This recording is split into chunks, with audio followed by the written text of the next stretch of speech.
My name is Zoe Mitchell, and I was 29 the night my parents expected me to buy their love in front of 80 people. The event was their 40th wedding anniversary at a country club overlooking Lake Michigan in Illinois. My mother, Carol, tapped her imported champagne flute and summoned me to the stage. She had seeded a rumor among her tennis partners that I was gifting them an all-expenses-paid Mediterranean cruise, a grand public offering to finally pay them back for the burden of my upbringing. Instead, I walked up to the microphone and handed her a crisp, white envelope. It held a legal decree severing my ties to them forever.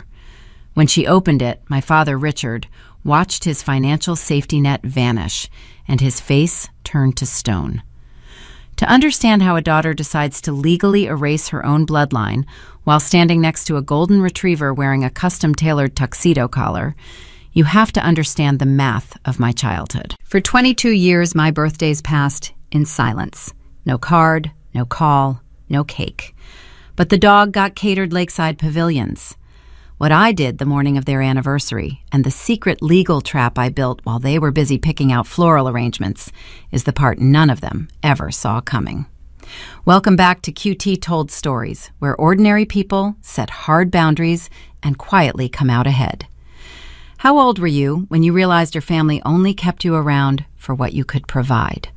Drop your age in the comments below and subscribe so the next story reaches you too. These days, I spend 50 hours a week as a family law mediator in downtown Chicago. I sit in rooms with polished oak tables and watch people dissect their broken homes. I help them divide assets, set custody schedules, and untangle years of resentment. I am good at my job because I understand the anatomy of greed. I know how to spot a person who views relationships as a ledger. I learned that skill long before I went to law school. I learned it at my own kitchen table in the wealthy Illinois suburbs. The first brick in the wall I built between myself and my parents was laid 6 months before that country club party. I was sitting in my office drafting a settlement agreement for a client when my phone lit up. It was a text from Carol. She did not ask how I was doing. She did not ask about my day. There was only a link to a spreadsheet and a single sentence. The spreadsheet was titled 40th Anniversary Gala. I opened the link. It was a masterclass in audacity. Carol had already drafted a guest list of 80 names. She had selected an exclusive country club venue, an upscale menu featuring prime rib and sea bass, and a specific brand of imported champagne she knew cost $200 a bottle. At the very bottom of the spreadsheet, she had added a note in bold text. Zoe will coordinate payment directly with the venue manager. There was no question mark. There was no request. My mother assumed that because I had built a successful practice, I was now an open tab for her vanity projects. I sat at my desk and looked at the estimated total. It was a 6-figure sum. She wanted me to drain my savings to throw a party for 2 people who never paid a dime toward my college tuition or my rent. My parents were the kind of people who bought luxury cars every 3 years, but told me I needed to take out student loans because building character was important. Now that my character was built and my bank account was full, they were ready to collect their return on investment. My phone buzzed again. Another text from Carol. It is the least you can do after everything we provided for you. I did not reply immediately. When you mediate high-conflict divorces, you learn that a fast reaction is exactly what the other side wants. They want you to argue. Arguing means you are still playing the game. I put my phone face down and looked out my window at the Chicago skyline. I let myself feel the cold precision that always takes over when a negotiation turns hostile. I decided to make a phone call to the venue, just to see the exact shape of the trap she was setting. A cheerful event manager named Sarah answered the phone. I introduced myself and asked about the reservation under Carol Mitchell. Sarah was thrilled to speak with me. She explained that my mother had been in that morning to finalize the menu and had explicitly named me as the sole financial sponsor. My mother had even given them my business contact information and told them to expect a deposit by Friday. I realized in that moment this was not just a request for money. It was financial entrapment designed to force my hand in public. Carol knew that if I said no, she could play the victim to 80 of her wealthiest friends. She would sigh over tennis matches and charity luncheons, talking about her selfish, ungrateful daughter, who refused to help her own parents celebrate a milestone. She was using her social circle as leverage. My father, Richard, was a silent architect in this scheme. He perfected the art of standing in the background while Carol did the dirty work. He reaped the benefits of her extortion without ever getting his hands dirty. I thanked the event manager and ended the call. I did not correct the record yet. I knew if I canceled the reservation, my mother would escalate. She would show up at my office or my apartment demanding filial piety. I needed a strategy that offered a permanent solution. I needed to build a shield she could never penetrate. I picked up my phone and opened the text thread with Carol. I did not type out my anger. I did not point out that she had forgotten my past 22 birthdays. I simply typed one ambiguous sentence. I received the list, and I will handle the presentation. I watched the read receipt appear. Less than a minute later, Carol replied with a heart emoji. She read my message as compliance. She assumed I was bowing to the pressure and accepting my role as the family wallet. That assumption was her greatest mistake. Over the next few weeks, she sent me constant updates. She texted me photos of floral centerpieces and linen swatches.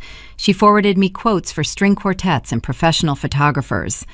I filed every single message into a separate folder on my phone. I was gathering evidence. Every demand for money and every entitled request was documentation of a relationship that had nothing to do with love and everything to do with extortion. I went to work every day drafting boundaries for strangers while slowly designing the ultimate boundary for myself. My parents wanted me to fund a public spectacle to prove their worth. I decided I would give them exactly what they asked for. I would just change the ending. I let them pick out their expensive clothes. I let my father tell his golf buddies about the grand gesture his daughter was planning. I let my mother order custom napkins with their initials embossed in gold. I watched them build their perfect stage. I knew they were planning to stand on that stage and take credit for my success. They believed they owned my achievements because they provided a roof over my head 2 decades ago. One evening, I sat in my apartment looking at the messages pouring in.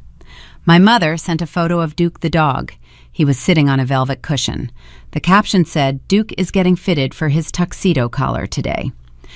I stared at the photo of the dog who had received more parental affection than I ever did.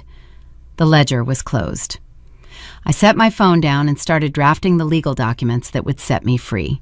I remember the exact temperature of my apartment on my 22nd birthday. It was late October in Chicago, and the radiator in my studio hissed a steady metallic rhythm against the chill. I was in my first year of law school, drowning in civil procedure textbooks and highlighter ink. My desk was pushed against a single frosted window overlooking a brick alleyway. I sat there for 14 hours straight, studying case law while keeping my phone positioned face up near my left hand. The screen remained dark. Toxic parenting trains you to become an expert at making excuses for the people hurting you. Throughout the morning, I told myself Carol and Richard were busy. My father ran a boutique wealth management firm, or at least that was the title printed on his heavy cardstock business cards. My mother managed a charity gala circuit that required constant luncheons and fittings. I reasoned that they simply lost track of the date. By late afternoon, I downgraded my expectations from a phone call to a simple text message. By evening, I just hoped for an automated email containing a digital gift card. When the digital clock on my microwave shifted to 10 at night, the silence hardened into a physical wait. I closed my textbook and finally picked up my phone. I opened a social media app out of pure habit, seeking some mindless distraction before going to sleep. Instead, the algorithm pushed a live broadcast directly to the top of my feed. The account belonged to my mother. The video thumbnail showed a bright, pristine lakeside pavilion draped in festive banners. I tapped the screen, and the audio filled my quiet apartment. There was music playing in the background, mingling with the sound of wealthy suburbanites laughing and clinking glasses. The camera panned across a folding table covered in imported cheeses and cured meats. Then my mother flipped the lens to frame herself. She wore a tailored cashmere sweater and a bright, practiced smile. "Welcome, everyone, to the event of the season," Carol sang to the camera. "We are here to celebrate our perfect boy. He brings so much joy to this family, and we wanted to honor him the right way." She stepped aside, and the camera focused on the guest of honor. It was Duke, our golden retriever. He sat on a plush velvet cushion in the center of the pavilion, wearing a miniature party hat strapped under his chin. Around him sat half a dozen other neighborhood dogs belonging to my parents' country club friends. Each dog wore a matching custom hat. The centerpiece of the video was brought out by a hired caterer in a white apron. It was a 3-tiered cake crafted entirely from liver paste sweet potatoes and organic frosting. I watched the screen as my father Richard leaned in and lit a sparkler on top of the meat cake. The crowd of 50 guests cheered. Carol narrated the entire sequence, emphasizing that the cake alone cost $500 and the pavilion rental was a steal at $1,000. She boasted about the organic ingredients and the custom party favors she ordered for the guests. I sat in my freezing apartment staring at the glowing screen. The arithmetic of my childhood laid itself out in stark, undeniable numbers. My parents spent over $1,500 and weeks of meticulous planning to throw a birthday party for a dog. They gathered their entire social circle to sing to a pet. Meanwhile, my own 22nd birthday warranted $0, zero planning, and 0 words. If this were a movie, the main character would throw her phone against the brick wall. She would cry until her eyes swelled shut and scream about the injustice of it all. I did not shed a single tear. Law school was teaching me how to dissect contracts and identify breaches of duty. Sitting at that cheap desk, I applied the same clinical logic to my own bloodline. The pain morphed into a clarifying, icy realization. A heavy boulder settled in my chest, but it was not made of grief. It was made of factual acceptance. I was not loved, because love requires seeing a person as an equal human being. In the Mitchell household, I was categorized. I belonged to a specific column in their ledger. Duke the Golden Retriever existed in the asset column. He was photogenic. He never asked difficult questions. He provided a perfect prop for Carol to project her image of a nurturing, wealthy matriarch. He generated social capital. I, on the other hand, existed in the liability column. I was an independent adult charting a demanding career path. I saw through their superficial performances. I did not boost their country club status because I preferred studying in a quiet room over attending their hollow dinner parties. I was no longer useful to their narrative, so I was discarded. That night, I stopped waiting for the phone to ring. I turned off the screen and went to sleep. When I woke up the next morning, the daughter who craved her parents' affection was gone. In her place was a budding mediator who viewed Carol and Richard solely as subjects of observation. I stopped seeking their validation. I stopped sending them updates about my grades or my career milestones. I mirrored their exact level of investment, which was nothing. For years, this strategy worked flawlessly. I graduated law school, passed the bar, and built my mediation practice downtown. I maintained a polite, sterile distance. I saw them twice a year at obligatory holiday dinners where we discussed the weather and the stock market. I treated them like difficult clients. They seemed perfectly content with the arrangement, right up until their own financial foundation began to rot. The shift happened quietly. People who live beyond their means rarely announce their downfall. They bleed out in slow, subtle increments. My training as a mediator taught me to watch for micro-expressions and inconsistencies. I began noticing the frayed edges of their curated Illinois lifestyle roughly 6 months before the anniversary gala planning started. It began at a rare Sunday lunch they insisted I attend. They chose an expensive French bistro downtown. Richard wore a designer suit that looked a few seasons old. Carol carried a handbag she purchased 5 years prior. When the waiter brought the check, Richard pulled a premium metal credit card from his leather wallet and dropped it on the silver tray with a theatrical flourish. 10 minutes later, the waiter returned. He leaned down and whispered a quiet apology, stating the card had been declined. Richard flushed a deep, furious red. He snatched the metal card back and muttered a sharp excuse about a banking error and a frozen account due to suspected fraud. He pulled a standard debit card from the back of his wallet to cover the meal.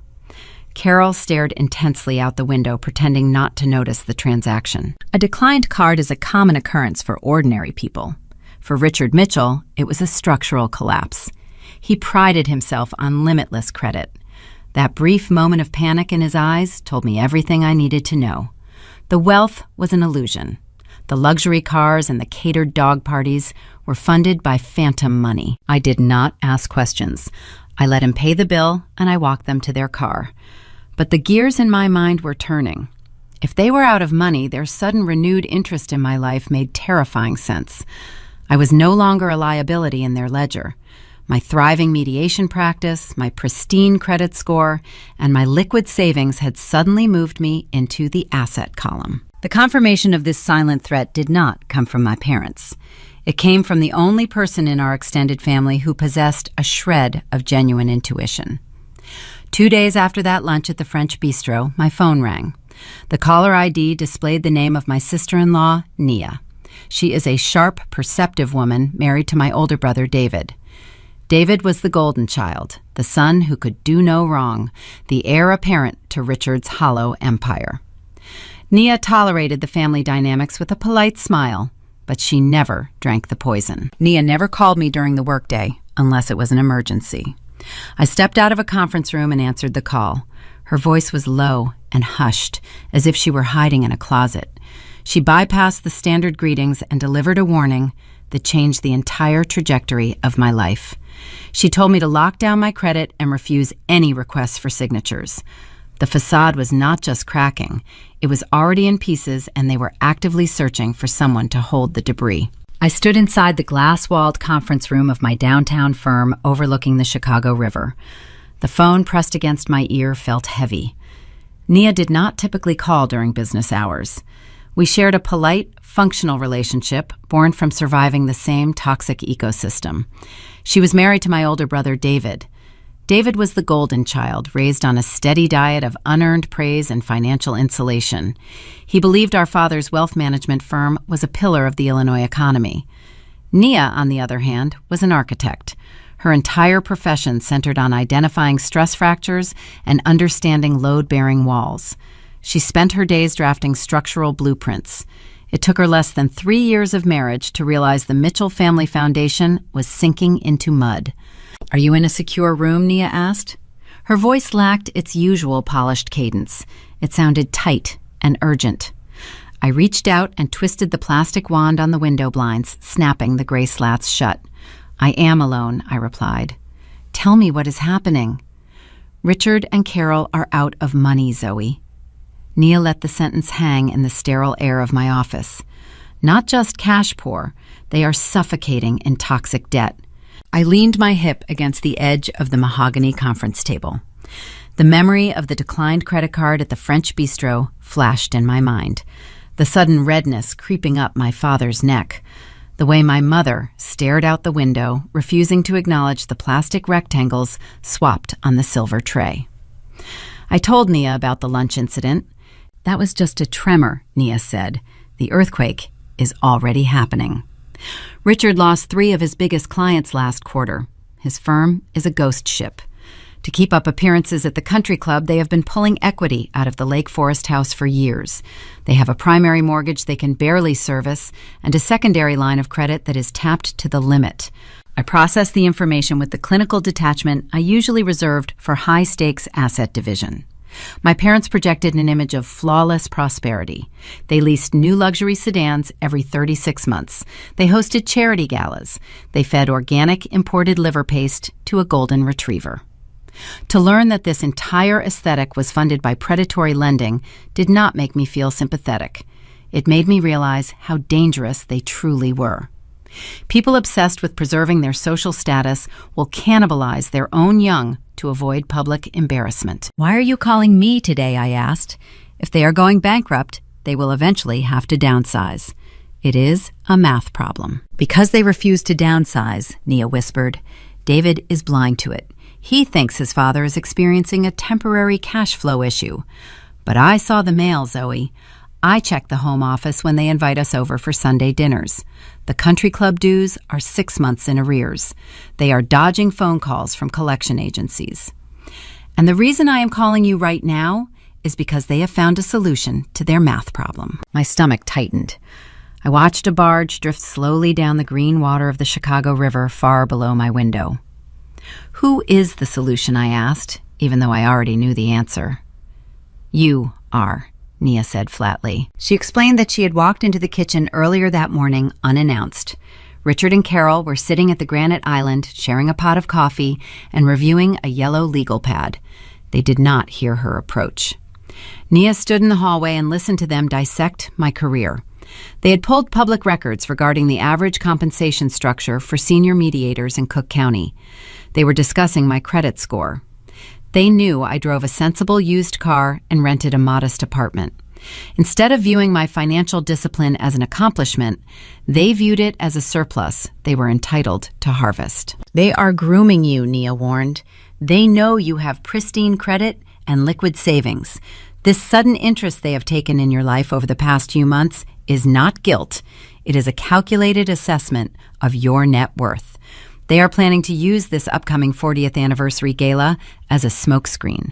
They want to project extreme wealth to their social circle while quietly cornering you into funding the event and eventually bailing out their mortgages." I took a slow, deep breath. The air in the conference room felt thin.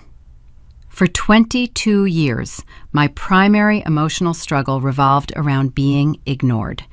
I was the forgotten daughter, relegated to the background, while my brother received the accolades and the family dog received the catered birthday parties. That neglect left a deep, hollow ache in my chest. But this new reality was far more sinister. Neglect is passive. What Nia described was active, predatory targeting. I was no longer a liability sitting quietly in the discarded column of their ledger. I had been reassigned. I was now an unexploited asset. They were actively hunting my resources. Nia heard my silence and filled the space. "I snapped a picture of the legal pad before they realized I was in the house," she said. "I am sending it to your personal email right now. Do not reply to the email. Just look at it and understand what you are dealing with." My phone chimed with an incoming notification. I pulled the device away from my ear and opened the secure email application. The screen loaded a high-resolution photograph of Richard's handwriting on lined yellow paper. The top of the page was titled Alternative Liquidity Strategies. Below that was a list of high-interest loan providers and hard money lenders. Several options were crossed out with aggressive strokes of blue ink. At the very bottom of the page, my name was written in capital letters, Zoe Mitchell. Next to my name, Richard had drawn a dash followed by the phrase, primary guarantor. He had circled my name twice. The cold precision I relied upon in the courtroom settled over my entire nervous system. The heavy boulder of factual acceptance I swallowed on my 22nd birthday crystallized into sharp defensive armor. My parents did not view me as a human being. I was a financial backstop. They were willing to chain me to their sinking ship to guarantee they could keep drinking imported champagne on the deck. Nia spoke again, her voice dropping to an urgent whisper. "David is clueless. He thinks family is supposed to stick together no matter what. If they ask him to sign anything, he will do it blindly. I am locking down our joint accounts today. You need to do the same, Zoe. Put a freeze on your Social Security number. Do not co-sign a car lease. Do not pay a utility bill. Do not give them a single inch of access to your identity. I will handle it," I promised. My voice was steady, betraying none of the adrenaline flooding my veins. "Thank you, Nia. You took a significant risk telling me this. You are the only one in this bloodline who earned her own way out," Nia replied. I am not going to sit quietly and watch them drag you back into the swamp. Keep your guard up. The requests for money are going to start small. They will test your boundaries before they drop the hammer." She ended the call.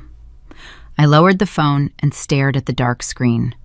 The landscape of my family dynamic had shifted from a sad domestic drama into a high-stakes legal thriller. I spent my professional life advising clients on how to protect their assets from vindictive spouses and greedy business partners. Now I had to apply those exact defensive strategies against the people who shared my DNA. I walked back to my desk and initiated a comprehensive freeze on my credit profile across all 3 major bureaus. I enabled 2-factor authentication on every financial account under my name. I treated my own parents with the same extreme caution I would apply to a known identity thief. Less than 2 hours after I secured my digital perimeter, my phone vibrated against the wood grain of my desk. A new text message illuminated the screen. It was from Carol. The timing was impeccable. The message read, "Hi, darling. Your father and I miss you terribly. We know you are so busy with your important cases, but we would love to take you out for a nice family dinner this Thursday. Just the 3 of us catching up. Our treat. Let me know if that works." I stared at the glowing pixels. Prior to Nia's warning, I might have read that text and felt a tiny, pathetic flicker of hope. A small part of my inner child might have believed they genuinely missed my company. That version of Zoe was dead. The new version of Zoe saw the text for exactly what it was. It was a reconnaissance mission, the opening move in an extortion play. They were initiating the grooming process Nia warned me about. They wanted to sit across a table from me, pour wine, and soften the ground before planting their demands. They were laying a trap wrapped in the guise of maternal affection. In mediation, avoiding the negotiation table entirely is a sign of weakness. If you want to defeat an opponent, you have to sit across from them and let them reveal their strategy. You have to gather your own evidence. I unlocked my phone and drafted a brief professional response. "Thursday works well. Send me the location." I hit send and set the device aside. I was not going to a family dinner. I was walking into a deposition. I needed to extract undeniable proof of their transactional nature. I needed documentation showing a judge exactly how they viewed our relationship. I had no idea that Carol was about to hand me that exact piece of evidence, written in her own blue ink on the back of a restaurant receipt. 4 weeks after the dinner, where I paid my own mother for a restaurant meal, I received a thick envelope in the mail. It bore the gold-embossed seal of the Illinois Bar Association. Inside was a formal letter notifying me that I had been selected as the Family Law Mediator of the Year. It was a prestigious recognition, usually reserved for attorneys a decade older than me. The award acknowledged a complex, high-profile custody negotiation I navigated earlier that spring. I held the heavy cardstock in my hands and felt a rare, genuine wave of pride. I earned this milestone through late nights, skipped vacations, and an unwavering dedication to untangling other people's broken lives. The association was hosting a formal gala at a historic hotel in downtown Chicago to present the honors. Honorees received a complimentary table for 8 guests. I filled 6 of those seats with my colleagues and mentors. 2 chairs remained empty. I knew my parents were drowning in hidden debt.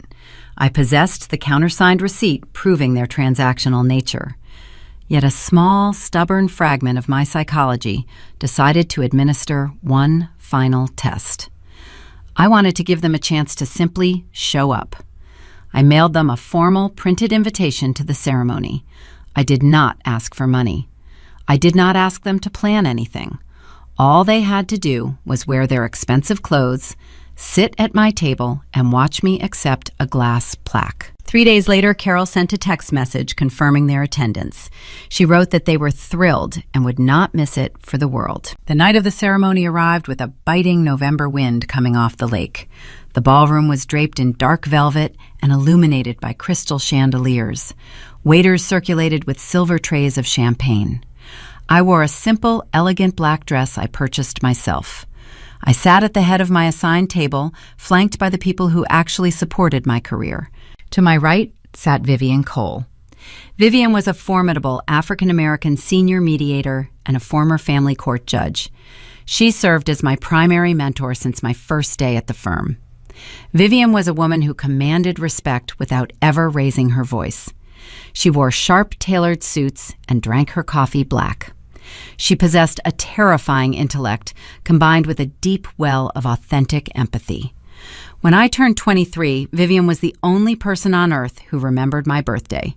She bought me a paper cup of coffee and a warm pastry and placed them on my desk without demanding a parade in return. She represented everything a mother should be. The dinner service began. The waiters poured wine and distributed plates of roasted chicken and seasonal vegetables. At my table, 2 place settings remained untouched. The pristine white napkins were still folded into crisp geometric shapes. The water goblets gathered condensation. I checked my watch. The opening speeches were starting. Richard and Carol were not just running late, they were absent. A familiar, icy calm washed over my nervous system. I reached into my evening bag and pulled out my phone. I kept the screen dimmed below the edge of the tablecloth. I did not bother checking for text messages or missed calls. People who abandon their children rarely offer the courtesy of an excuse. Instead, I opened my social media application. The algorithm delivered the answer instantly. My mother's profile displayed a glowing circle indicating an active live broadcast. I tapped the screen and muted the volume. The video showed a brightly lit, pristine room lined with white subway tiles. It was a luxury canine hydrotherapy spa located in their wealthy suburb. In the center of the room sat a heated indoor pool. Duke, the golden retriever, was wearing a specialized flotation vest. A certified canine physical therapist was gently guiding the dog through the warm water. Carol narrated the broadcast. I read the automated captions scrolling across the bottom of the screen. Duke had a very stressful week, she explained to her viewers. The poor boy seemed lethargic, so we booked a private evening session to soothe his joints. Nothing is too good for our perfect angel. I stared at the screen. The broadcast was happening live. At the exact moment I was sitting in a Chicago ballroom waiting to receive the highest professional honor of my life, my parents were 30 miles away watching a dog paddle in a heated pool. They abandoned my career-defining milestone because their pet appeared tired. I locked my phone and placed it back into my evening bag. I looked at the 2 empty chairs. The test was over. They failed, and the failure was permanent. Vivian noticed the shift in my posture. She did not ask intrusive questions. She simply reached over and placed her hand over mine. Her grip was firm and grounding. She leaned in and spoke in a low, steady voice. "The people who matter are already sitting at this table, Zoe," she said. 10 minutes later, my name was called over the sound system. I walked up the carpeted stairs to the stage. The spotlight blinded me for a fraction of a second. The president of the association handed me a heavy crystal award. I stepped up to the podium and looked out at the sea of faces. I saw Vivian standing up in the front row, clapping with genuine, fierce pride. I delivered a brief professional speech thanking my mentors and my firm. I did not mention my family. I did not dedicate the honor to the parents who provided a roof over my head. I walked off that stage knowing my bloodline meant nothing. Chosen family meant everything. The morning after the gala, I woke up early. The crystal plaque sat on my kitchen counter, catching the morning light. Next to it sat my wallet containing the folded restaurant receipt. I brewed a pot of coffee and sat at my kitchen island. My parents' abandonment at the awards ceremony severed the last lingering emotional thread I carried. I was entirely free of guilt. This liberation allowed me to view my situation through a strictly legal lens. Nia warned me they were hunting my resources. The empty chairs proved they had zero emotional attachment to me. Combine those 2 facts, and the resulting equation was dangerous. They viewed me as an unexploited asset, and they were drowning in debt. Desperate people do not ask for permission. They take. I opened my laptop. I decided to conduct a forensic audit of my own life. If they were planning to use me as a financial shield, I needed to ensure my perimeter was impenetrable. I already froze my credit profiles, but I wanted to verify the integrity of my past records. I logged into a secure public records database used by law firms to trace hidden assets during divorce proceedings. I entered my own Social Security number and my full legal name. I expected to see my modest apartment lease, my student loan history, and my current vehicle registration. The progress bar filled the screen. The search results populated in a neat chronological list. I scrolled down past my known accounts. Near the bottom of the page, an unfamiliar entry caught my eye. It was a secondary mortgage attached to a commercial property deed. The property was located in a neighboring county. I clicked the hyperlink to expand the file. The document indicated a substantial line of credit drawn against a newly formed limited liability company. The name of the company was Z. Mitchell Holdings. My lungs stopped working. The air in my kitchen turned to ice. I downloaded the full PDF of the deed and the loan origination documents. I read through the dense legal jargon with terrifying speed. Someone had formed an LLC using my name and my identifying information. They used this fraudulent entity to secure a 6-figure line of credit, pledging the commercial property as collateral. The primary guarantor listed on the loan was Zoe Mitchell. My eyes scanned the digital signatures on the final page. My signature was forged. It was a crude approximation of my handwriting, lacking the sharp angles I naturally produced. I scrolled down to the notary section. Every legal property transfer requires a licensed notary public to verify the identity of the signatories. The state seal was stamped clearly on the digital scan. Beneath the seal was the printed name of the notary who authorized the fraudulent transaction: David Mitchell, my older brother, the golden child. The pieces snapped together with a sickening crunch. David was not just a clueless bystander losing his own money in bad investments. He was an active participant in a felony. My parents needed cash to maintain their country club facade. They lacked the credit to secure it themselves, so they drafted the paperwork, forged my signature, and used David to notarize the theft. The entire biological family was complicit in stealing my identity to fund their lifestyle. This was no longer a sad story about a neglected daughter. It was a coordinated financial crime. I printed the documents. The printer whirred and spat out the pages detailing my ruin. If the bank called that loan, I would be held legally responsible for a 6-figure debt. My mediation license could be suspended. My career would be destroyed. I gathered the warm papers and placed them into a manila folder alongside the restaurant receipt. I needed a strategy that offered more than just a defense. I needed an offensive strike that would sever my legal ties to these people forever, while simultaneously freezing their assets. There was only one person in Illinois who possessed the authority and the ruthlessness to help me execute a plan of that magnitude. I picked up my phone and dialed Vivian Cole. She answered on the second ring. "Vivian, I need to see you at your house this evening," I said. "I need to hire you as my attorney."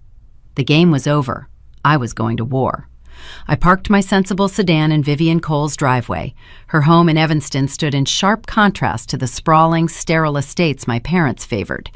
It was a sturdy brick craftsman surrounded by ancient oak trees. The porch light cast a warm yellow glow against the damp evening chill. I walked up the wooden steps, clutching the manila folder against my chest. Vivian opened the door before I could knock. She wore a thick woven cardigan over her silk blouse. She took one look at my face and stepped aside, letting me into a foyer that smelled of roasted garlic and old bound books. It smelled like a real home. We walked into her kitchen and sat at a worn farmhouse table. She poured 2 mugs of black coffee and slid one across the smooth wood toward my hands. The heat radiating from the ceramic mug triggered a visceral memory. It pulled me backward to the morning of my 23rd birthday. I was a junior clerk at the firm, exhausted from researching precedents in a windowless cubicle. My biological parents had ignored my milestone for the 2nd year in a row. I was bracing myself for another silent evening. Then Vivian walked past my desk. She did not make a grand spectacle. She simply set a steaming paper cup of coffee and a fresh pastry next to my keyboard. She looked down at me and said, "Happy birthday, counselor." She recognized me. She treated me with a quiet dignity my own mother never bothered to offer. That small gesture anchored my soul. I pulled my mind back to the present and opened the manila folder. I slid the downloaded property deed and the forged loan origination documents across the farmhouse table. I watched Vivian's eyes scan the dense paragraphs. She had spent 15 years as a family court judge before transitioning to private mediation. Her face remained a neutral mask, but her jaw locked tight as she reached the final page. She stared at the crude imitation of my signature and the state notary stamp bearing my brother David's name. "This is not a simple boundary violation, Zoe," she said. Her voice carried the weight of a gavel striking a wooden block. "This is felony fraud. They stole your identity to secure a 6-figure commercial loan. If that LLC defaults, the creditors will drain your accounts and garnish your wages." "I know," I replied. "I need to sever my legal connection to them. I want to build a firewall they can never breach." Vivian folded her hands over the documents. "If you go to the police right now, Richard and Carol will hire a defense attorney. They will drag this out in civil court and claim you gave them verbal authorization. They will use their remaining social capital to paint you as a vindictive daughter. We need a strategy that executes a permanent legal separation while simultaneously freezing their assets before they realize the trap is sprung." She stood up and walked over to her kitchen counter. She outlined a 2-part offensive strike. The first component involved a profound piece of Illinois state legislation. It was the adult adoption process. In the eyes of the law, an adult can be formally adopted by another consenting adult. The moment a judge signs that decree, your original birth certificate is sealed. All previous biological rights, obligations, and inheritance claims are eradicated. You become a legal stranger to Richard and Carol. They would hold no standing to challenge your decisions or claim any future dependency. Vivian turned around and leaned against the granite counter. Her dark eyes held an unwavering, fierce loyalty. "My husband and I never had children," she said softly. "We would consider it the highest honor to file that petition and adopt you, Zoe." Tears pricked the corners of my eyes, but I refused to let them fall. I nodded, accepting the lifeline she offered. The legal epiphany settled over me, replacing my anxiety with a cold, tactical focus. We agreed to file the adoption paperwork in secret. Once the judge stamped the decree, we would serve my biological parents with a formal notice of fraud investigation regarding the forged commercial loan. We would drop the guillotine on the exact day they expected me to hand them the world. The next morning, I sat at my office desk, drafting the preliminary adoption petition. My focus shattered when my office door swung open without a knock. My older brother David barged into the room. He looked terrible. His usual tailored suits were replaced by a wrinkled dress shirt. Sweat beaded along his hairline despite the crisp autumn air circulating through the building. He closed the door behind him and paced across the carpet. "We have a serious problem, Zoe," he announced. I slid the adoption paperwork into a desk drawer and locked it. I looked at the man who notarized the theft of my identity. He played the role of the innocent golden child flawlessly. I reached under my desk and pressed a sequence of buttons on my smartphone, launching a hidden voice recording application. "What is the problem, David?" I asked, maintaining a calm, professional tone. "It is the 40th anniversary gala," he said. He stopped pacing and gripped the back of a leather visitor chair. "Carol booked the venue, but the management company is demanding the $10,000 catering deposit by Friday. Richard is tapped out. His firm took a huge hit last quarter, and their liquid cash is tied up in investments. They need you to cover the deposit." I stared at him, letting the silence stretch. I knew their liquid cash was not tied up in investments. It was vaporized by toxic debt. I also knew he was lying to protect his own skin. "Why are you delivering this message?" I asked. "Why didn't Carol call me?" "Because she is too proud to beg," he lied, running a trembling hand through his hair. "Family takes care of family, Zoe. You have a thriving practice. You do not have a mortgage. You owe them for everything they gave us growing up. If you do not write that check, the venue will cancel the reservation, and the parents will be humiliated in front of their entire social circle." I leaned back in my chair. He was desperate. I needed him to incriminate himself on the digital recording. I needed proof of their financial ruin spoken in his own voice. $10,000 is a significant amount of cash, David, I said evenly. If Richard is merely experiencing a temporary cash flow issue, why can't he secure a short-term bridge loan? He has excellent credit. David let out a harsh, bitter laugh. No, he doesn't. He maxed out his secondary lines of credit months ago. The banks are circling them like vultures. If this gala falls apart, their friends will start asking questions. Their investors will pull out. The whole house of cards collapses. You have to write the check, Zoe, to keep the family whole. The recorder captured every single word. He admitted the bankruptcy. He confirmed the predatory desperation driving their actions. I looked at my brother feeling nothing but a sterile, clinical detachment. He wanted me to empty my savings to fund a vanity project for the very people who forged my signature on a commercial deed. I will not write a check for the catering deposit, David, I said. My voice offered zero room for negotiation. My finances are my own. You and Richard will have to find another solution. David's face twisted into a mask of genuine panic. He stepped toward my desk, pointing an accusing finger at my chest. You are going to regret this, he hissed. When they lose everything, it will be your fault. He turned and stormed out of the office, slamming the heavy wooden door behind him. The glass partitions rattled. I reached under my desk and saved the audio file to a secure cloud server. I now possessed the restaurant invoice, proving their transactional nature, the forged property deed proving their criminality, and a recorded confession detailing their imminent bankruptcy. The trap was nearly complete. But I knew Carol would not accept defeat gracefully. If David failed to extract the funds, she would escalate her tactics. She would attempt to force my hand using the only leverage she believed she still possessed. I waited for her next move, knowing she was about to weave the final thread into her own snare. The silence in my office felt different after David slammed the door. It was the silence of a breached perimeter.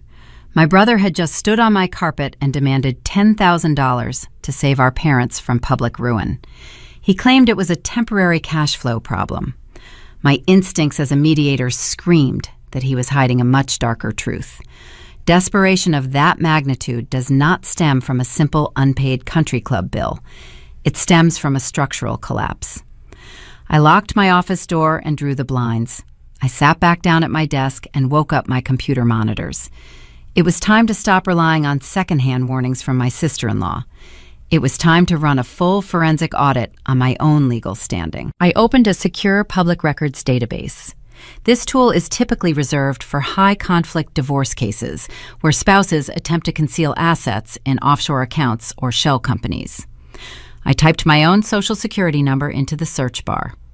I entered my full legal name. I adjusted the search parameters to encompass the entire state of Illinois and the surrounding jurisdictions. I pressed the Enter key and waited while the algorithm scrubbed decades of property deeds, credit inquiries, and civil dockets. The screen populated with a chronological list of my financial history. The top entries were expected: my law school loans, my apartment lease in downtown Chicago, my vehicle registration. I scrolled past the mundane records, scanning for anomalies. Near the bottom of the first page, my eyes snagged on a recent filing. It was an incorporation document for a limited liability company. The entity was named Z. Mitchell Holdings. It was registered at an address I did not recognize in a neighboring county. The filing date was precisely 7 months ago. My mind aligned the dates. 7 months ago was the exact moment Carol and Richard began texting me out of the blue.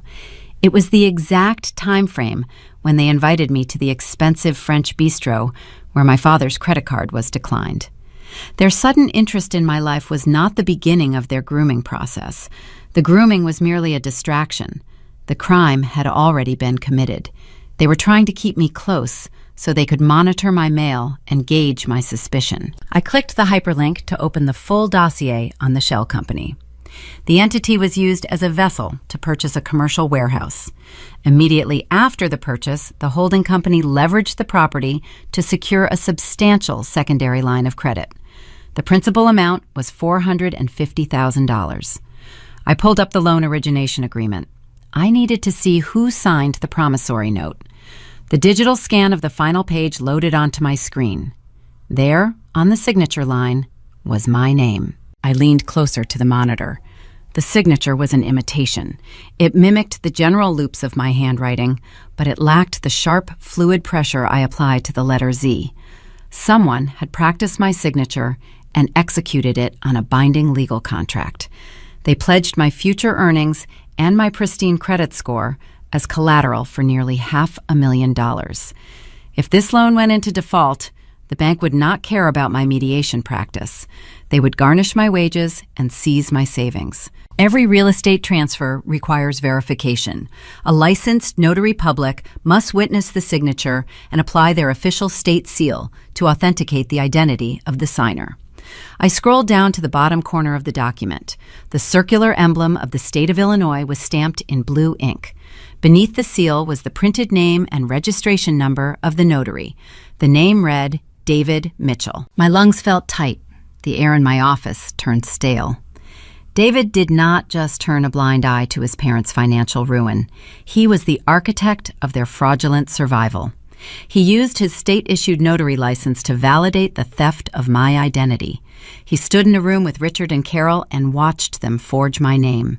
Then he stamped the paper and made it legal. I needed to understand why the Golden Child would risk a felony conviction. I opened a new search tab and ran a background check on David. He worked as an independent investment broker. He always boasted about his high-yield portfolios during our holiday dinners. I navigated to the civil court dockets for Cook County. The search results returned a staggering list of pending litigation. Former clients were suing David for gross negligence and breach of fiduciary duty. He had traded on margin and lost hundreds of thousands of dollars belonging to angry investors. He was facing disbarment from the Financial Regulatory Authority and imminent civil judgments. The architecture of my family dynamic was laid bare on the glowing screen. David was drowning in his own catastrophic failures. He went to Richard and Carol for a bailout. They did not have the cash because their own wealth was an illusion. They needed an immense influx of capital to pay off David's angry clients and keep their perfect son out of a courtroom.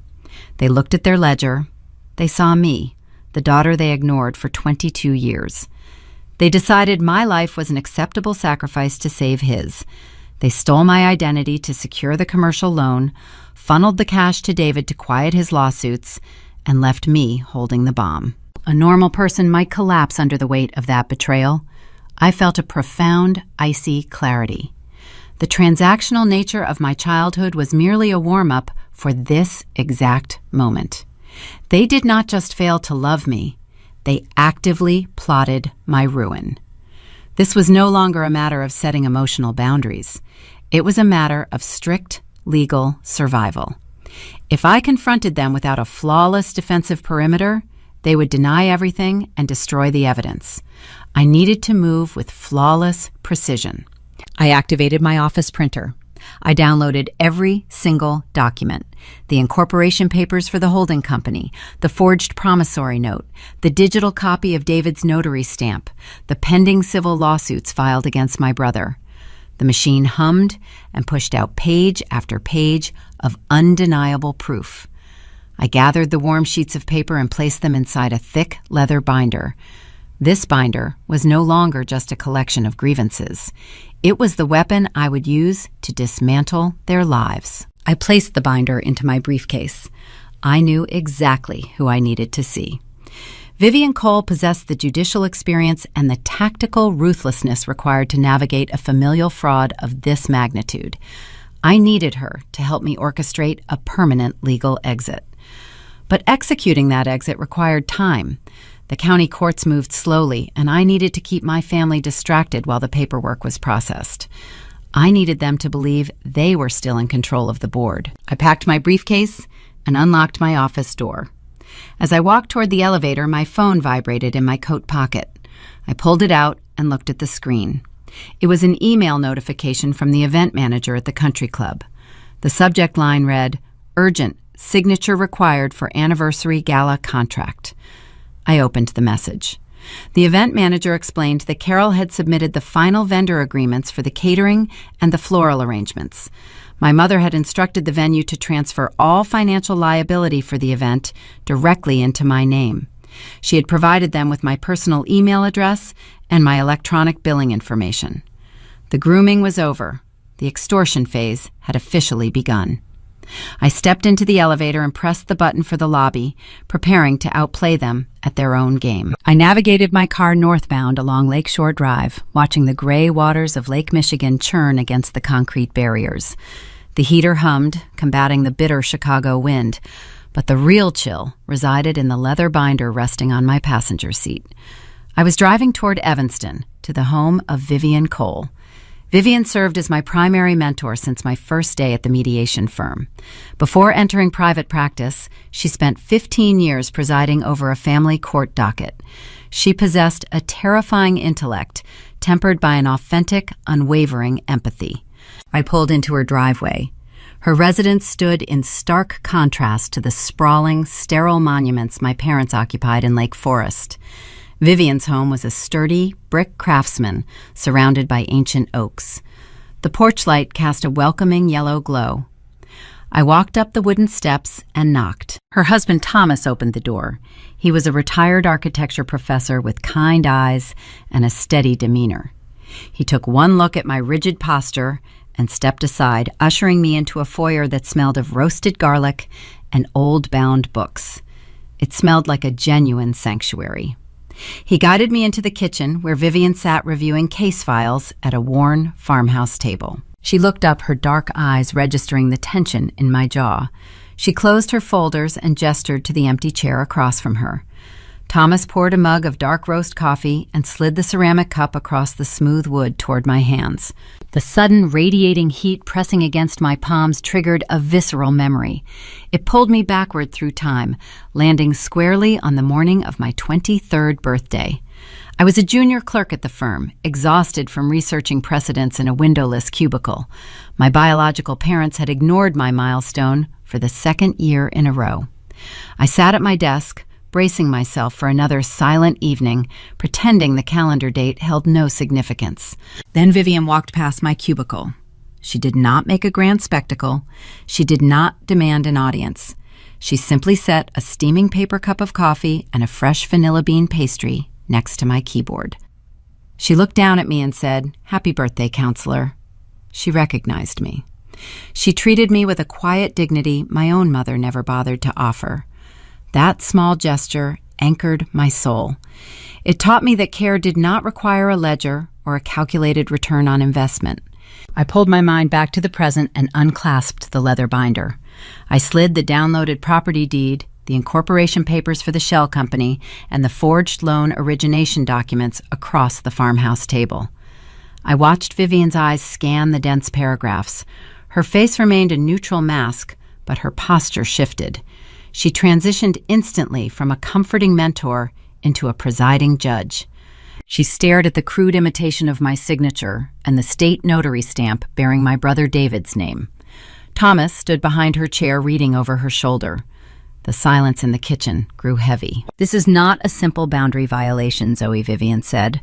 Her voice carried the unmistakable weight of a gavel striking a wooden block. "This is felony identity theft. They utilized your pristine credit to secure a 6-figure commercial loan. If that entity defaults, the creditors will bypass Richard and Carol entirely. They will drain your accounts, garnish your wages, and jeopardize your legal license." "I know," I replied, keeping my voice level. "They view me as a shield. If I go to the police right now, Richard will hire a defense attorney. He will drag this out in civil court and claim I gave him verbal authorization to act as my proxy. He will use his remaining social capital to paint me as a vindictive daughter trying to ruin his firm. I need a strategy that executes a permanent legal separation while simultaneously freezing their assets before they realize the trap is sprung." Vivian folded her hands over the forged documents. She looked at Thomas, who gave a slow, affirming nod. She turned her attention back to me. "We need a 2-pronged offensive strike," she explained. The first component involves a profound piece of Illinois state legislation. We are going to utilize the adult adoption process. I blinked, processing the term. I understood the mechanics of minor adoptions, but adult petitions were rare in my specific mediation circles. In the eyes of the law, Vivian continued, an adult can be formally adopted by another consenting adult. The moment a judge signs that decree, your original birth certificate is sealed and amended. All previous biological rights, obligations, and inheritance claims are eradicated. You become a legal stranger to Richard and Carol. They would hold zero standing to challenge your medical decisions, claim any future dependency, or utilize your familial status for financial leverage. She leaned forward, resting her arms on the table. To break a toxic family, you do not just walk away. You legally replace them. The brilliance of the strategy illuminated the dark corners of my anxiety. It was the ultimate boundary.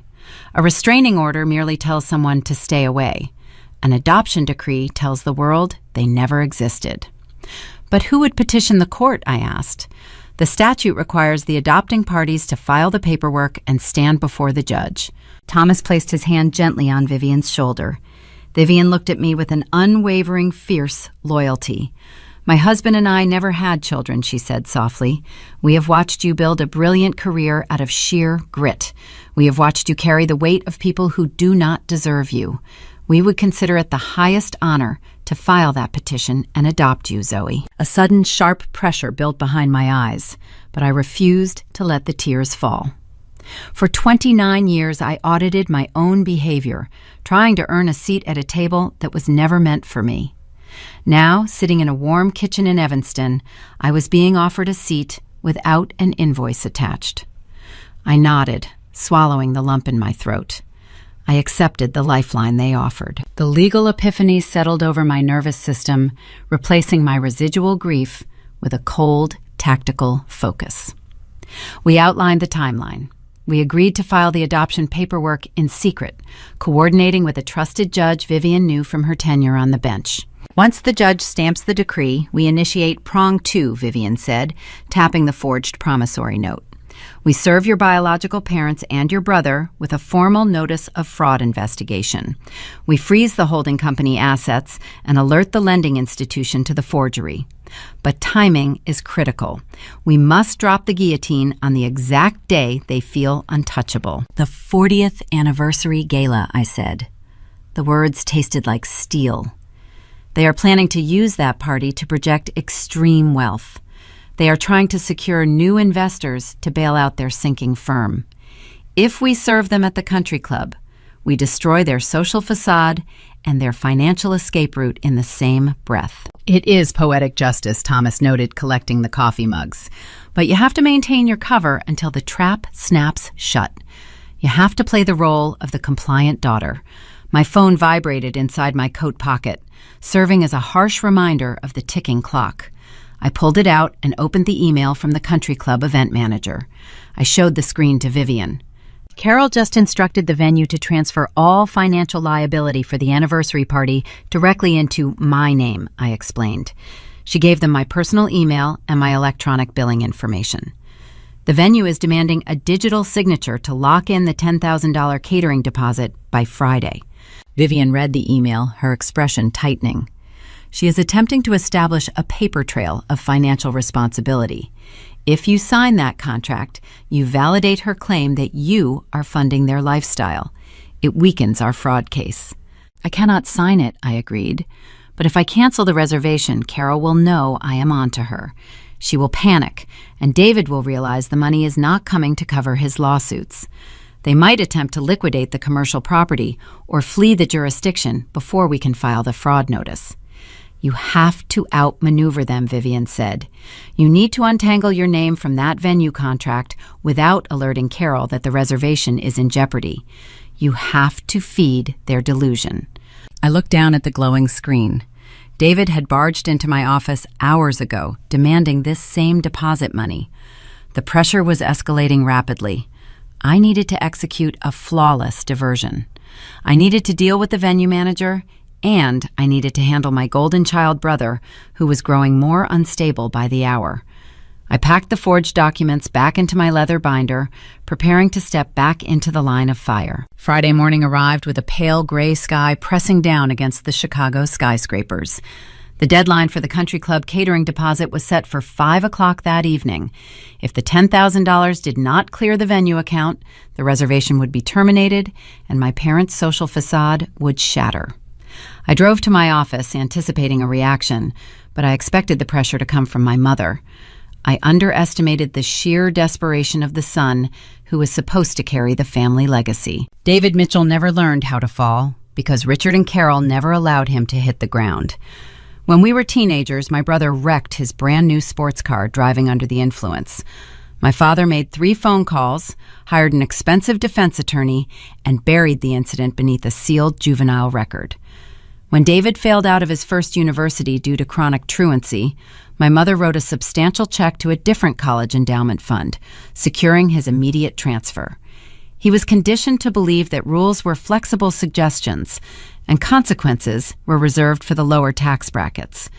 He walked through life with a dangerous, arrogant buoyancy. That buoyancy evaporated the moment the real world finally demanded payment. As I parked my sedan in the underground garage, I thought about the forged commercial loan sitting in my encrypted digital folder. David used his state-issued notary stamp to authenticate the theft of my identity because his usual safety nets were gone. His angry investors were filing lawsuits. Richard and Carol were drowning in toxic mortgages. The family ATM was empty, and I was the only remaining source of capital. I walked through the revolving glass doors of my law firm and stepped into the lobby. My receptionist, Sarah, was sitting behind the curved marble desk, looking noticeably uncomfortable. Standing near the leather waiting chairs was my brother. David looked awful.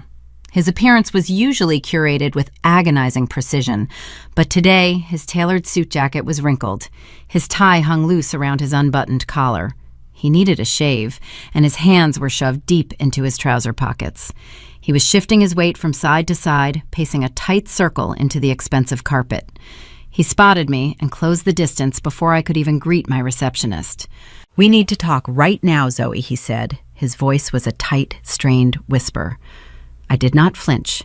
I nodded to Sarah and gestured toward the glass hallway leading to the private mediator suites. David followed closely behind me. His breathing was shallow and uneven. He stepped inside my office and closed the heavy oak door, shutting out the ambient noise of the firm. I walked over to my desk. I picked up my smartphone and placed my thumb over the screen. Under the guise of silencing my notifications, I launched a hidden voice recording application. I set the phone face up next to my keyboard. The tiny red indicator light blinked, assuring me that every word spoken in this room would be preserved. "Sit down, David," I offered, pointing to the visitor chair. He ignored the chair. He leaned over my desk, planting both palms flat against the polished wood. He stared at me with bloodshot eyes. Sweat beaded along his hairline, catching the fluorescent light. "The venue manager just called, Carol," he began, his words rushing together. "They are going to release the ballroom to another party if the $10,000 is not wired by the end of the business day. Carol is having a nervous breakdown in her kitchen.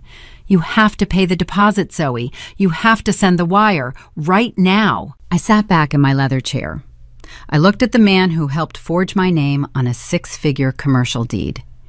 He was begging me to drain my own savings to fund a luxury party for the same people who plotted my financial ruin.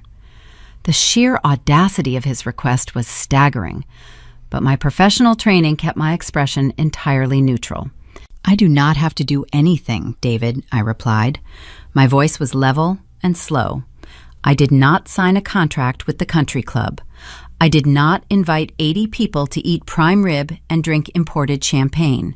This is not my debt to settle. "You do not understand," he pleaded, running a shaking hand through his hair. He rounded the edge of the desk, closing the physical distance between us. "Family takes care of family. They provided for you your entire life. They put a roof over your head. You owe them this celebration. If this is a matter of filial duty, why are you not paying the deposit?" I asked. "You are an independent investment broker. You drive a luxury sedan. $10,000 should be a minor expense for a man with your portfolio." Wire the funds yourself and save Carol from her distress. The question struck a nerve. David's jaw clenched. He looked away from me, staring at the framed diplomas hanging on my office wall. The silence stretched thick and heavy. I let it linger. In mediation, silence is a tool used to break a liar. People despise avoiding conversation, and they will inevitably offer damaging truths just to fill the quiet space. "I can't," he finally muttered. His voice cracked. "Why not?" I pressed. I needed his confession on the digital record. I needed him to articulate the bankruptcy. "My accounts are frozen," he admitted, turning back to face me. "The firm is auditing my trades. It is a temporary liquidity issue, but I cannot move any cash right now. And Richard is tapped out." "Tapped out," I repeated, acting surprised. "Dad runs a boutique wealth management firm. They live in a lakefront estate. How can he be unable to cover a simple catering bill?" David leaned closer, lowering his voice to a desperate hiss. "Because it is all gone, Zoe. The firm lost its anchor clients. They have been pulling equity out of the house for 5 years just to pay the country club dues. The banks are closing in. They are dodging collection calls every single day. If this gala falls apart, their friends will start asking questions. Their remaining investors will smell the blood in the water and pull their accounts. The whole house of cards collapses tonight if you do not write that check." The recorder captured the entire admission. He confessed the insolvency. He confirmed the predatory desperation Nia had warned me about. He admitted they were utilizing the anniversary party as a fraudulent smokescreen to deceive their remaining clients.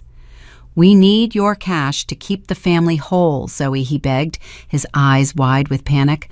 "Just wire the money. I promise Richard will pay you back with interest the moment his firm stabilizes." I looked at my older brother.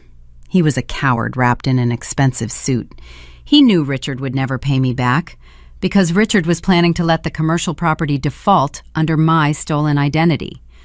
David was standing in my office, trying to extort $10,000 from the sister he had already betrayed to the tune of nearly $500,000.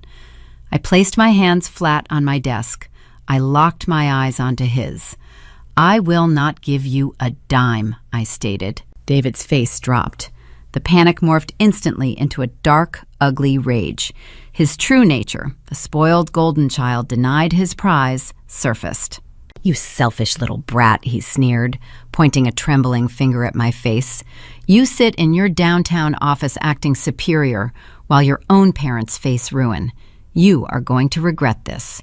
When they lose the house and their reputation is dragged through the dirt, I am going to make sure everyone in Lake Forest knows it was your fault. I will make sure every single guest at that country club knows you abandoned your blood." I remained perfectly still. I did not rise to the bait.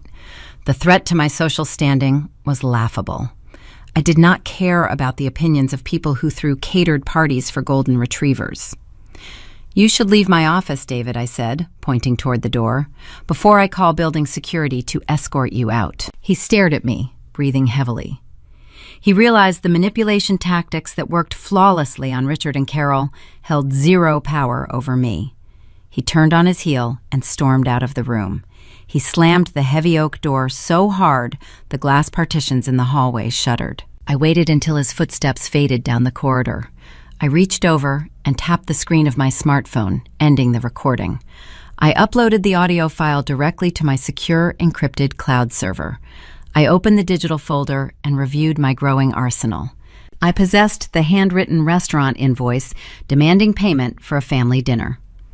I possessed the downloaded property deed and the forged loan origination documents bearing David's fraudulent notary stamp. Now I possessed a crystal-clear audio recording of the Golden Child, confessing to the family's imminent financial collapse and their intent to use my cash to preserve a fraudulent facade. I was watching them eagerly dig their own graves, entirely blind to the fact that I held the shovel. David failed to extract the money, but his failure triggered the next phase of the conflict. With the 5 o'clock deadline approaching, Carol would realize her son could not deliver the funds. She would be forced to escalate her tactics. The venue contract transferring all financial liability into my name was still sitting unread in my email inbox. I needed to neutralize that contract. I needed to handle the venue manager and execute a flawless diversion to keep Carol complacent. I could not allow the anniversary party to be canceled. The country club gala was the exact stage I required for my final strike.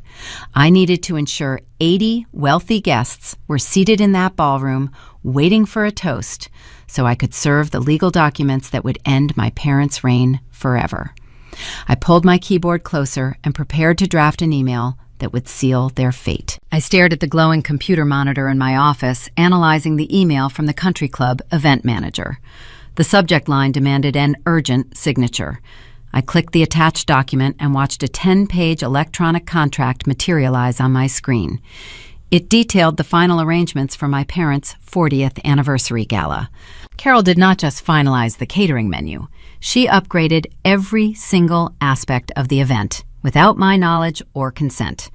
She added an elaborate ice sculpture for the cocktail hour. She requested out-of-season orchids for the 80 guest centerpieces. She elevated the bar service to feature top-tier imported liquors. The original budget was already bloated, but this new itemized list was astronomical. At the very bottom of the final page, the venue required a $10,000 deposit to secure the ballroom by 5 o'clock today. Below the total was a section titled Primary Guarantor. Carol typed my full legal name, my personal phone number, and my professional email address into the blank fields. She also provided a credit card number to process the initial deposit. I recognized the last 4 digits of that account. It was an old joint emergency card Richard opened when I was a freshman in college. I had not used the plastic in a decade, but my Social Security number remained tied to the account. My mother was attempting a brazen financial extortion. She assumed I would absorb the deposit rather than face a public family dispute. She thought I would protect my own pristine credit score by paying the bill silently. She banked on my fear of embarrassment. I picked up my desk phone and dialed the direct line for the country club events department. Sarah, the manager, answered on the first ring. Her tone was cheerful and expectant. "This is Zoe Mitchell," I said, keeping my voice level and professional. "I am calling regarding the contract you emailed me this morning." Sarah let out a relieved sigh. "Oh, wonderful, Zoe. We just need your electronic signature on the final page and we can process the deposit. Your mother has planned a stunning evening for your family." I pulled up the digital document and highlighted the guarantor section. "I will not be signing this contract, Sarah," I stated clearly. "Furthermore, I did not authorize my name to be placed on this agreement. I am not the host of this event." The cheerful customer service tone vanished from Sarah's voice. There was a long pause on the line. "I am sorry, I do not understand," she stammered. "Carol assured us you were handling the financial arrangements. She provided your contact information specifically for the billing portal." "My mother provided false information," I replied. "I am officially notifying you that I hold 0 financial liability for this gathering.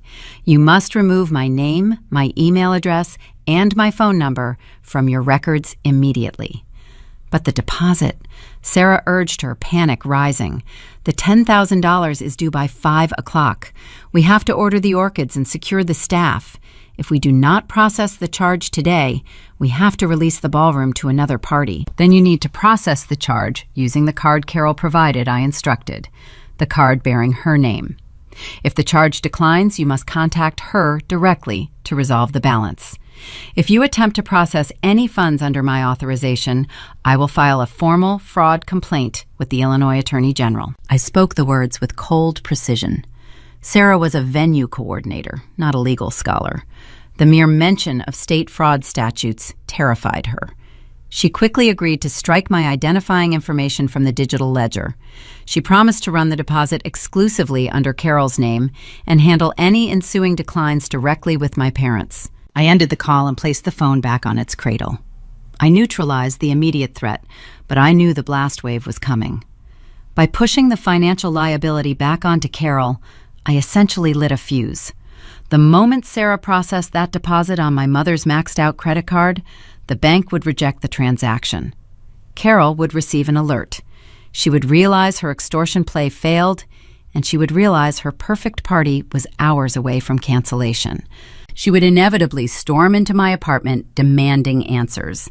She would scream about family loyalty and duty. I needed a strategy to diffuse her anger. I could not allow the anniversary gala to be canceled. That country club ballroom was the exact stage I required for my final strike. I needed 80 wealthy guests seated at those tables, waiting for a toast, so I could serve the legal documents that would end my parents' reign. I needed to keep Carol complacent. I needed a diversion. I left my firm during my lunch break and walked 3 blocks down Michigan Avenue. I entered a premium travel agency featuring floor-to-ceiling windows and plush waiting chairs. I approached the glossy wooden racks displaying luxury vacation packages.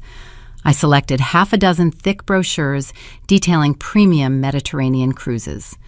I chose the most expensive options available, featuring private balcony suites, exclusive dining, and 2-week itineraries touring the Greek Isles and the Italian coast. I returned to my apartment and prepared the bait. My living space was modest, but meticulously organized. It lacked the sprawling square footage of my parents' Lake Forest estate, but it belonged entirely to me. I walked into the kitchen and spread the glossy brochures across my granite island. I fanned them out, ensuring the vibrant photos of turquoise water and silver ships were highly visible. Next to the brochures, I placed a yellow legal pad. I uncapped a pen and wrote a column of calculated numbers. I scribbled the phrase, "Anniversary Surprise Package," at the top of the page. Beneath that, I listed a fictional budget totaling $35,000. I circled the number twice in dark blue ink. I left the pen resting casually on top of the paper. The trap was set. Now I just had to wait for the prey. The lobby buzzer rang at 4 o'clock. I pressed the intercom button and authorized the front desk to grant her access. 2 minutes later, a sharp, rapid knocking echoed against my front door. I opened it to find Carol standing in the hallway. She wore a pristine beige trench coat and a silk scarf tied tight around her neck. Her posture was rigid. The scent of her expensive floral perfume preceded her into my living room. She pushed past me without offering a greeting. Her face was flushed with frantic energy. "Why did Sarah from the country club just call me in a panic?" she demanded, dropping her leather handbag onto my sofa. "She said you refused to sign the contract. She said you threatened them with a fraud complaint." I closed the front door and leaned against the wood. "I did," I answered calmly. "I told them I would not sign an agreement. I did not negotiate." Carol's eyes widened in disbelief. She paced across my rug, her heels clicking sharply against the hardwood floor. "You are ruining everything," she hissed. "The deposit declined on my card. The bank froze the account because of a suspected security breach. If we do not wire those funds, the venue is going to cancel our reservation. We have 80 people arriving next week. Do you have any idea how humiliating this will be for your father? You should have secured the funds before inviting 80 people," I pointed out. She stopped pacing and glared at me, her hands balled into tight fists at her sides. She drew a deep breath, preparing to launch into a practiced monologue about my selfishness. She prepared to unleash decades of rehearsed guilt designed to force my compliance. Then her eyes drifted past my shoulder. She noticed the display spread across the kitchen island. The glossy covers of the luxury travel brochures caught the afternoon sunlight streaming through my windows. The bold letters spelling out Mediterranean Escapes and VIP Ocean Villas commanded her attention. I watched the transformation occur in real time. The rigid tension in her shoulders vanished. Her jaw relaxed. She took a slow, deliberate step toward the granite counter. She reached out her manicured fingers, brushing the heavy stock paper. She looked at the yellow legal pad. Her eyes scanned the fictional budget I drafted. She saw the circled total of $35,000 beneath the heading, Anniversary Surprise Package. The arithmetic processed inside her mind. Carol operated on a strict transactional logic. She believed everyone around her functioned using the same ruthless ledger. She stared at the numbers and drew a wildly inaccurate conclusion. She assumed I refused to pay the $10,000 catering deposit because I was already spending $35,000 on a luxury cruise for their anniversary gift. She thought the rumor she seeded among her tennis partners was actually true. The fabricated evidence short-circuited her anger. Her greed easily overpowered her panic. She turned around to face me. The furious, desperate woman from 30 seconds ago was gone.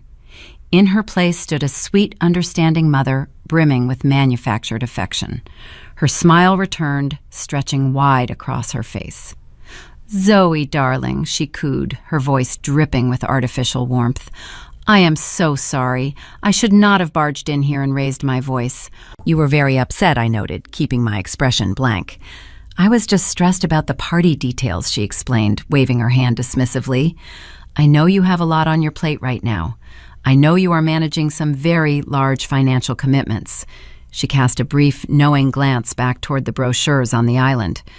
"I should not have pressured you to handle the catering bill, on top of everything else you are doing for us." "How will you secure the ballroom?" I asked, testing her resolve. "Do not worry about the country club," she insisted, picking her handbag up from the sofa. "Richard has a few dormant retirement accounts he can liquidate. We will pay the penalty fees and wire the venue the deposit tomorrow morning. We will handle the party expenses. You just focus on your beautiful surprises." She walked toward the front door, radiating a smug, triumphant energy. She paused in the doorway and offered me a bright, beaming smile. She truly believed she had won the grand prize. She thought her grooming tactics had paid off exponentially. "I will see you at the gala, sweetheart," she said. "I will be there," I promised. She stepped into the hallway and the door clicked shut behind her. I stood alone in my quiet apartment. The red herring worked flawlessly. Blinded by the illusion of a luxury vacation, Carol just committed to liquidating her husband's final safety net. She willingly anchored herself to a suffocating financial obligation to keep the party alive. She walked out of my home assuming she was sailing toward the Mediterranean. She had no idea she remained entirely liable for a sinking ship. 14 days remained until the country club event. The calendar pages turned, bringing the biting chill of early December into the Chicago streets. Outside my office window, frost coated the glass panes, blurring the sharp edges of the city skyline. Inside my downtown mediation firm, the heating vents hummed a steady, low rhythm. I spent my mornings drafting equitable division agreements for divorcing spouses, and my afternoons finalizing my own permanent exit strategy. The adult adoption petition rested inside a locked drawer in my desk. Vivian Cole and her husband Thomas had already reviewed the heavy stock pages and signed their designated portions of the legal decree. We were merely waiting for the assigned judicial officer to process the docket and stamp the official seal. The contrast between the two distinct families occupying my life presented a jarring dichotomy. My biological relatives spent their waking hours forging commercial loan documents and dodging aggressive creditors to maintain a country club facade. My chosen family spent their evenings reviewing civil statutes, ensuring my future was shielded from the incoming financial blast wave. It was a Tuesday afternoon when the flashing light on my multi-line console indicated an incoming call. The digital display projected Richard Mitchell's private cellular number. My father rarely reached out to me during typical business hours. For over 2 decades, his parenting style relied heavily on passive observation.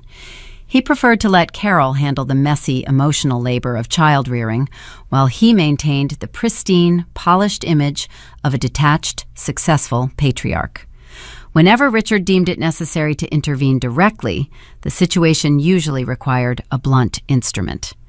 I pressed the speaker button, letting his voice fill my private office. "Hello, Dad," I answered, ensuring my tone conveyed a sterile professionalism. "Zoe," he replied. His greeting lacked any trace of paternal warmth.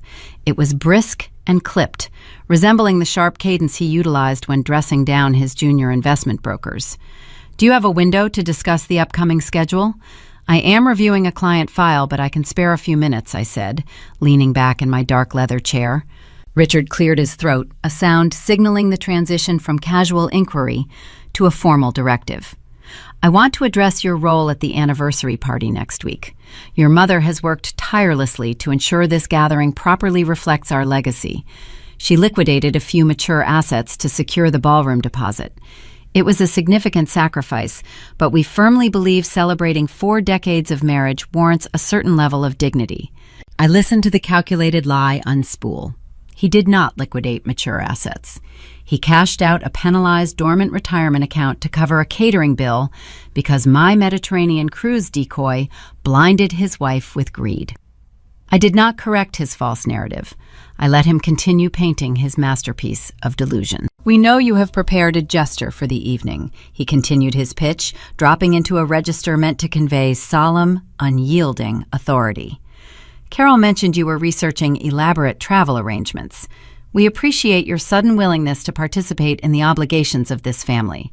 However, I need to be transparent regarding my long-term expectations. The psychological pivot was seamless. He transitioned from a grateful father into a ruthless dictator without pausing for breath. I spent 40 years building wealth and providing you with a privileged foundation, Richard stated. I expect a tangible return on that investment. You have operated on the fringe of this bloodline for far too long, Zoe. You skipped family vacations. You ignored our high society obligations. You built your independent practice using the sharp intellect I gave you, but you refused to share the rewards.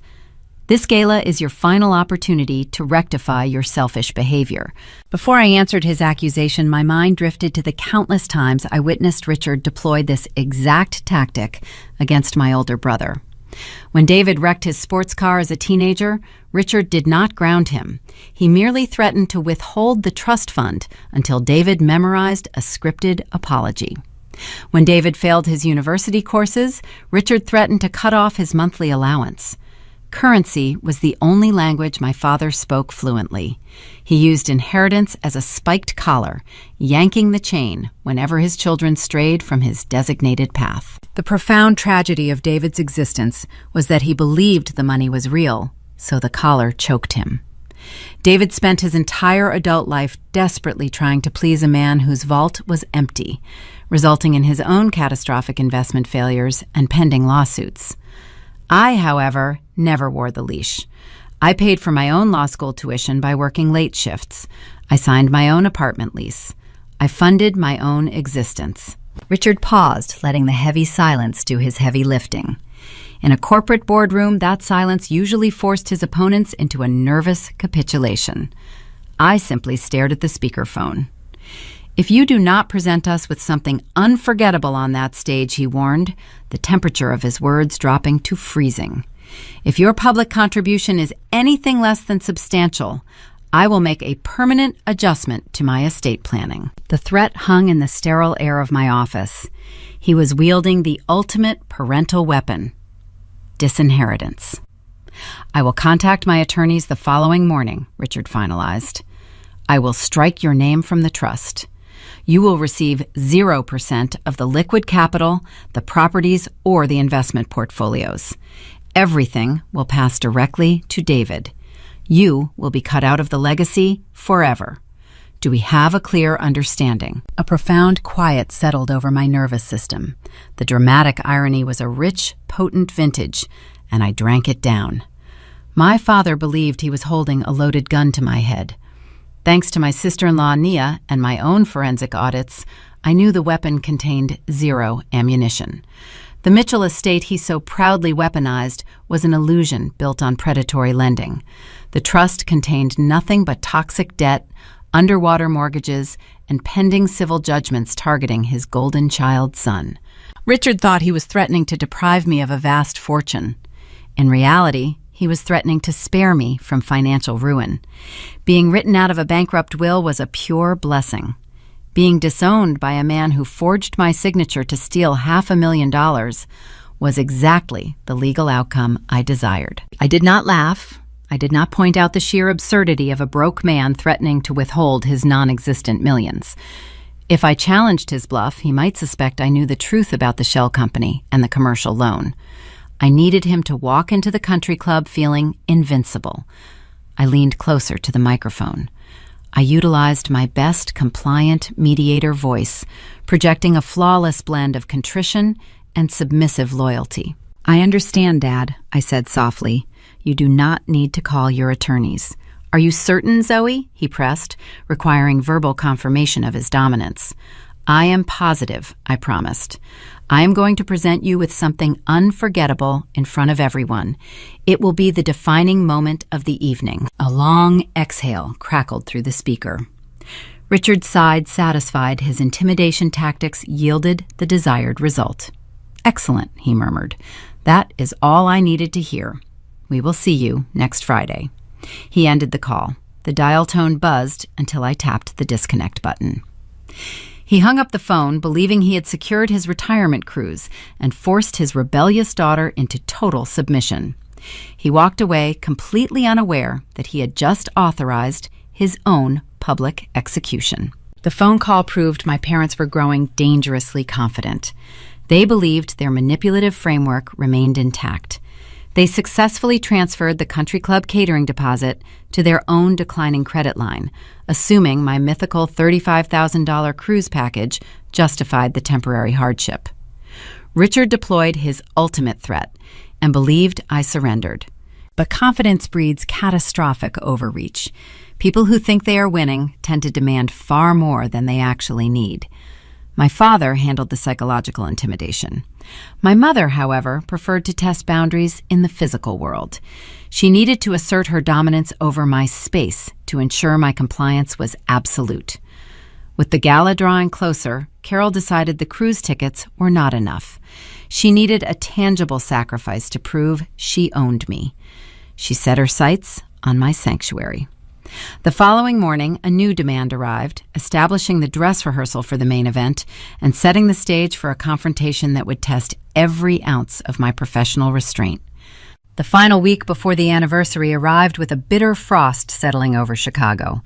My apartment became a fortress. I loved my modest square footage. It lacked the vaulted ceilings and imported marble of my parents' estate, but it was paid for with my own currency. Growing up in the Mitchell household meant sacrificing personal privacy for public presentation. Carol treated our childhood bedrooms like museum exhibits. If a magazine editor or a country club president dropped by unannounced, our private spaces had to reflect a flawless affluence. I moved out at 18 specifically to escape the constant curation. My apartment was the one place where I dictated the rules and locked the door against their demands. Carol despised my independence. She viewed my autonomous sanctuary as a direct challenge to her authority. With the gala just days away, she decided to launch one final test of my obedience. She did not bother to call ahead or ask for permission. She simply buzzed my intercom on a Tuesday evening. I authorized her entry, knowing evasion would only provoke a more chaotic confrontation later in the week. Carol stepped into my foyer wearing a tailored cashmere coat. She did not remove her designer boots. She walked straight into my living room and began calculating the floor space with critical, sweeping glances. She announced that her older sister Patricia and Patricia's husband were flying in from Arizona for the celebration. Patricia was a terrifying woman who communicated entirely through passive, hostile observations. Patricia married a commercial real estate tycoon 3 decades ago and spent her life looking down on Carol's suburban existence. My mother spent her entire adult life competing with a sister who possessed genuine wealth. Carol stated that the Lake Forest house was simply too chaotic, with the caterers and florists setting up the staging areas. She decided my apartment would serve as the perfect free hotel to impress her demanding relatives. "You need to pack a bag for the weekend, Zoe," my mother instructed, pointing a manicured finger toward my closed bedroom door. "Patricia expects a high standard of hospitality, and I will not put her in a generic hotel room.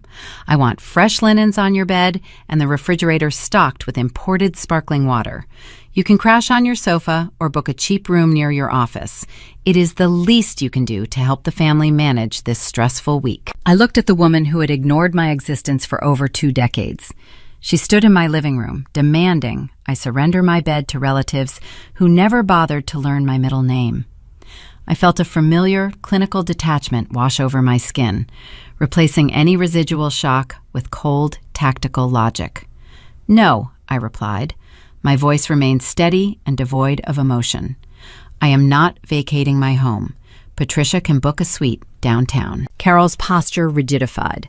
The maternal mask slipped, revealing the calculating tactician underneath. She was unaccustomed to the word no. "How dare you?" she hissed, her tone sharp and venomous. "We are hosting the most important event of our lives. We are bringing this family together to celebrate a legacy. If you refuse to fulfill your basic duty as a daughter, you are not welcome to attend the gala. I will revoke your invitation right now. You can sit here alone while the rest of us celebrate." She played her final social card. She thought the threat of exclusion would shatter my resolve. She assumed I craved a seat at her table and feared the isolation she wielded like a club. I needed her to believe I still cared about that seat, so I could deliver the legal strike on Friday night. I needed her to remain confident. I employed the red herring. "That is unfortunate," I said, keeping my facial expression entirely blank. "I suppose I will have to cancel the surprise envelope I prepared for the toast. It is a shame. I spent a lot of time organizing those premium travel arrangements.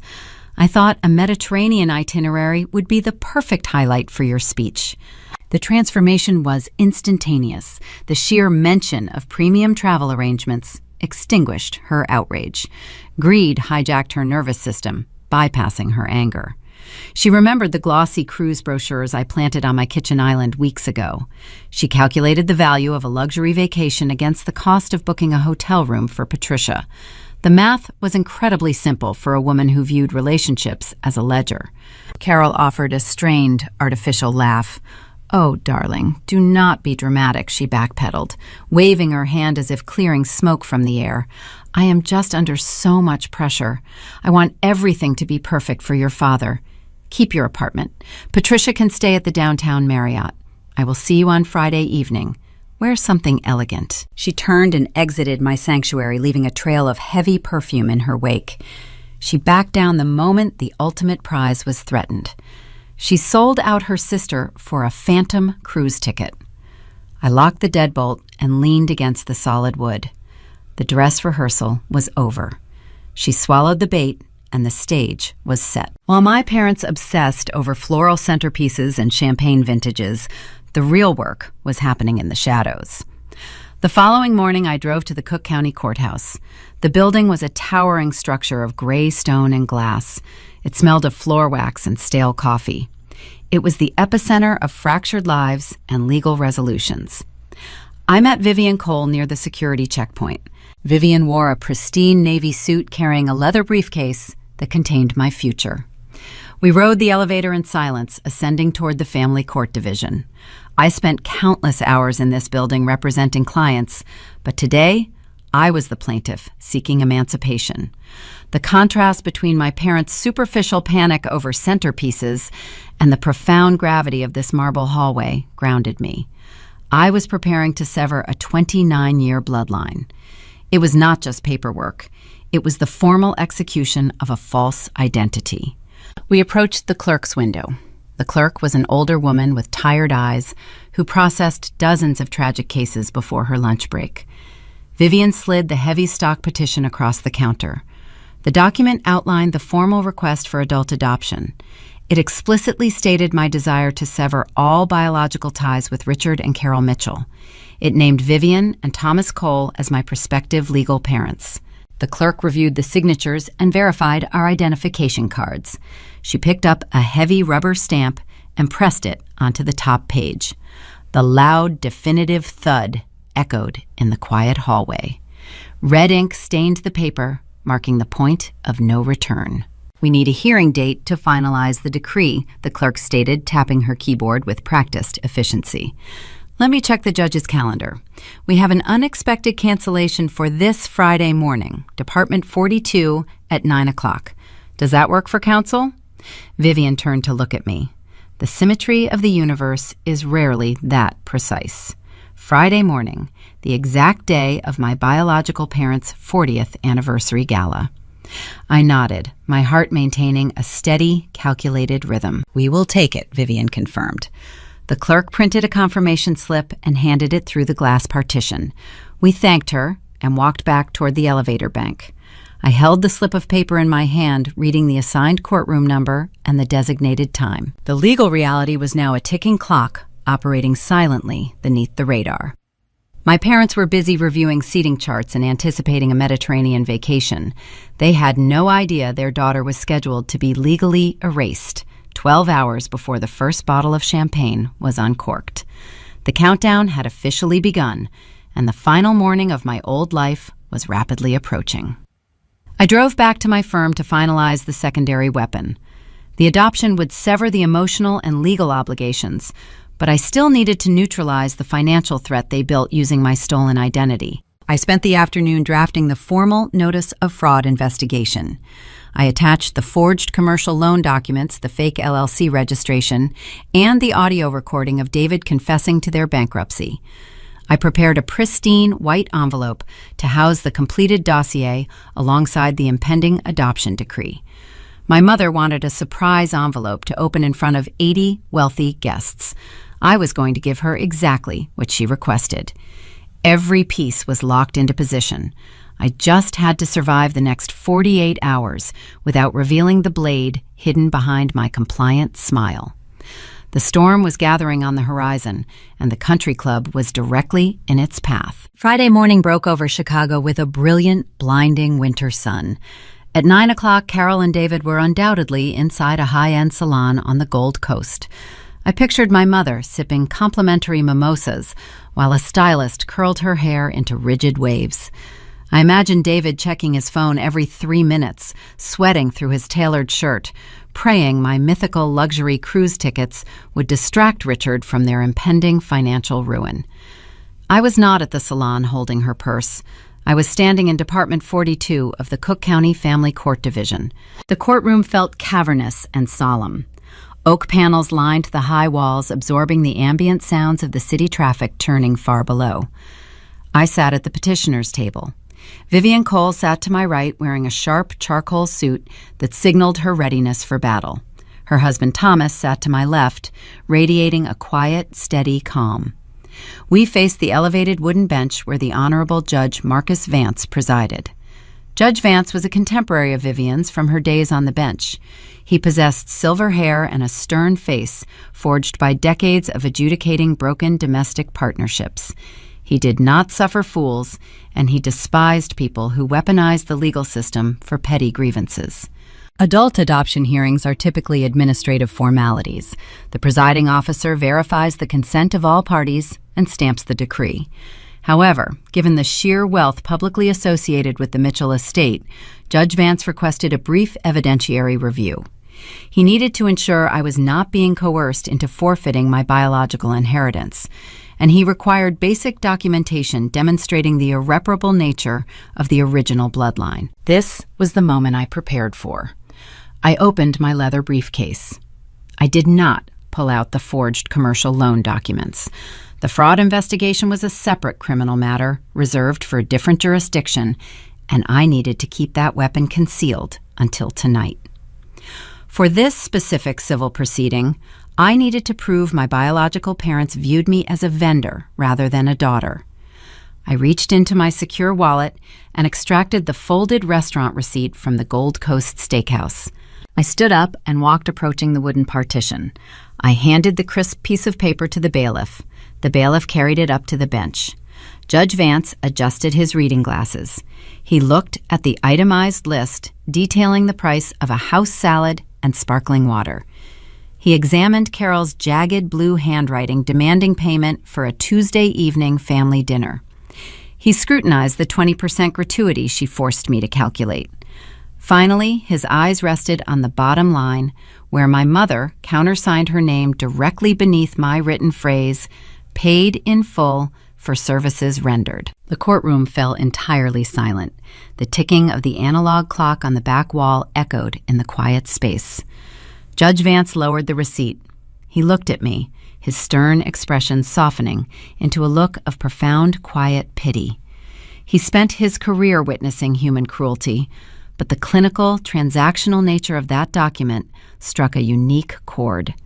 A mother billing her own child for a meal articulated a level of emotional bankruptcy no legal brief could adequately describe. It was undeniable proof that I was merely a customer in their lives. "The evidence is sufficient," Judge Vance stated, his voice projecting across the polished wood. "The petitioner has clearly demonstrated a lack of fundamental familial support from her biological relatives. Furthermore, the prospective adoptive parents have demonstrated exceptional character and a genuine willingness to assume all corresponding legal and emotional obligations." He picked up his heavy rubber stamp. He pressed it against the ink pad and brought it down hard onto the final page of the petition. The sharp, definitive thud sealed my fate. He picked up his pen and signed his name across the bottom line.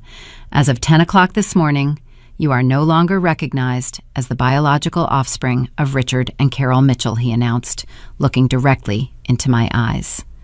"The original birth certificate is hereby sealed. You are now, by law, Zoe Cole. Congratulations." I stood at the petitioner's table. I felt a sudden, sweeping lightness radiate through my chest. The heavy anchor of the Mitchell legacy detached, dropping into an ocean of relief. Vivian turned and pulled me into a fierce embrace. Thomas wrapped his arms around both of us. There were no cameras. There were no catered pavilions or imported centerpieces. There was only the quiet, authentic warmth of people who chose me simply because they wanted me in the room. They asked for nothing in return. We exited the courthouse into the frigid Chicago air. I held the certified adoption decree inside a pristine white envelope. This was the surprise I promised my father. I drove back to my apartment to prepare for the evening. Carol had instructed me to wear something elegant, anticipating a visual complement to her luxury aesthetic. She wanted a prop for her photographs. I bypassed the designer gowns hanging in my closet. Instead, I selected a simple, vintage black dress I purchased at a thrift store during my first year of law school. It cost $40. It possessed clean lines and zero pretense. It was the exact antithesis of my mother's manufactured glamour. I applied minimal makeup and pulled my hair back into a sleek, practical knot. I picked up my purse, ensuring the white envelope containing the adoption decree and the formal notice of fraud investigation was secured inside the leather lining. I locked my apartment door, feeling the satisfying click of the deadbolt. I took the elevator down to the parking garage. The drive to the Lake Forest Country Club took 45 minutes. I navigated the highway, letting the rhythmic hum of the tires center my focus. I reviewed my strategy, preparing my mind for the incoming confrontation. The sun dipped below the horizon, plunging the Illinois suburbs into twilight. The country club emerged at the end of a long, winding driveway lined with towering pine trees adorned with tasteful winter lights. Valet attendants in pristine white jackets scurried around the circular drop-off zone, opening doors for arriving guests. Luxury sedans and imported sports cars idled in a polished, gleaming line. I pulled my sensible used vehicle into the queue. A young attendant opened my door. I handed him the keys and smoothed the fabric of my thrifted dress. I walked up the wide stone steps toward the grand entrance. Golden light spilled through the heavy glass doors. I could hear the faint, elegant notes of a live string quartet drifting into the cold night air. I stepped into the foyer. The heat of the building washed over me, carrying the scent of expensive floral arrangements and roasted prime rib. The coat check attendant took my woolen jacket. I walked toward the main ballroom. I was a family law mediator stepping into a room filled with 80 of the wealthiest individuals in the county. But I was no longer the neglected daughter arriving to beg for scraps of affection. I was Zoe Cole. I was an independent legal entity attending a party hosted by two strangers who forged my name. I felt the crisp edge of the white envelope pressing against my hip. I pushed open the mahogany doors and stepped into the banquet hall. The sheer scale of the extravagance proved how deeply my biological parents were willing to drown in debt to maintain their illusion. Crystal chandeliers cast a warm glow over 10 circular tables draped in heavy ivory linen. Towering centerpieces of out-of-season orchids dominated the room. A custom ice sculpture bearing their initials slowly melted near the carving station. Waiters carrying silver trays of champagne glided effortlessly through the crowd of laughing, well-dressed elites. I scanned the room, locating the primary targets. The stage was perfectly set. The audience was seated. The final act was ready to begin. I stood near the back of the banquet hall, remaining perfectly still against the heavy velvet drapery. The Lakeside Club was packed with 80 members of the elite. Many of these guests had driven up from the Chicago suburbs, crossing the border into Wisconsin to attend the gala at this exclusive waterfront retreat. The room hummed with the synchronized cadence of wealth. Crystal clinked against fine china. String musicians played a classical arrangement in the corner. Waiters, carrying silver trays laden with expensive appetizers, glided silently between the circular tables. I observed the crowd through the lens of a family law mediator, analyzing the micro-expressions and the tailored costumes of people desperately trying to project invulnerability. These were the wealthy investors, the charity board members, and the local real estate developers who propped up my father's failing firm. They were the specific audience my parents needed to deceive in order to maintain their precarious social standing. Near the carving station, I spotted Duke. The golden retriever was trotting around the polished oak dance floor, receiving adoring pats from passing guests. He wore a custom silk tuxedo collar, tailored precisely to fit his thick neck. It was a glaring symbol of my biological parents' absurd priorities. They were facing imminent bankruptcy and multiple felony charges, yet they prioritized a designer accessory for a canine over their own legal safety. I watched the dog accept a piece of prime rib from a wealthy developer. For decades, that dog received the warmth and the investment that was withheld from me. Tonight, the sight of the pampered animal did not trigger a single ounce of resentment. It merely validated my decision to erase my name from their lineage. I scanned the room, locating the key players in this impending tragedy. Richard held court near the private bar. He clutched a glass of expensive bourbon, projecting the aura of a triumphant patriarch. He laughed loudly at a joke, throwing his head back in a practiced display of confidence. He believed he had intimidated me into submission. He thought the heavy inheritance threat he delivered over the phone secured his Mediterranean vacation. He was basking in the glow of a financial rescue that did not exist. A few yards away, David stood near the melting ice sculpture. My older brother was failing to maintain the facade. His tailored suit looked slightly rumpled. He kept wiping his palms against his trousers. He checked his cellular phone every 30 seconds, waiting for a catastrophe to strike. David knew the caterers were paid, but he also knew his own civil lawsuits were advancing through the court system. He was a man standing on a trap door, waiting for the lever to pull. The anxiety radiating from his posture was palpable from across the room. Then my eyes found Nia. My sister-in-law stood near the edge of the terrace doors, holding a simple glass of sparkling water. She wore a stunning emerald green gown that stood out against the sea of muted beige and gray designer dresses worn by the older country club wives. Nia was an architect. Her entire career was built upon recognizing structural integrity and identifying fatal stress fractures before a building collapsed. She was the only person in this room who recognized the rot hidden behind the floral centerpieces. She caught my eye from across the ballroom. She did not smile or wave. She simply offered a slow, subtle, knowing nod. It was a silent acknowledgement of the storm we both knew was coming. I returned the nod, feeling the crisp edge of the white envelope pressing against my hip. The string quartet abruptly finished their song, drawing a bow across the cellos. The music faded, allowing the ambient chatter of the ballroom to fill the void. A waiter approached the center stage and tapped a microphone resting on a chrome stand. The audio system hummed, signaling the transition to the formal program. Carol walked toward the stage. She wore a shimmering silver gown that caught the light of the crystal chandeliers. She carried an imported champagne flute in her left hand. She ascended the 3 carpeted steps and took her position behind the microphone. The room gradually quieted as 80 wealthy guests turned their attention toward the matriarch of the evening. The microphone emitted a sharp, whining squeal of feedback, echoing off the high ceiling. Carol smiled, unbothered, and adjusted the stand. "If I could have everyone's attention," she began, her voice echoing through the speakers with a practiced theatrical warmth. 40 years ago, Richard and I made a promise to build a beautiful life together.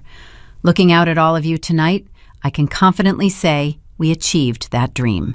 We built a legacy founded on hard work, dedication, and the unwavering support of our community." The crowd murmured their approval. Glasses were raised in a unified salute. Carol took a small sip of her champagne, pacing the stage like a seasoned politician addressing her constituents.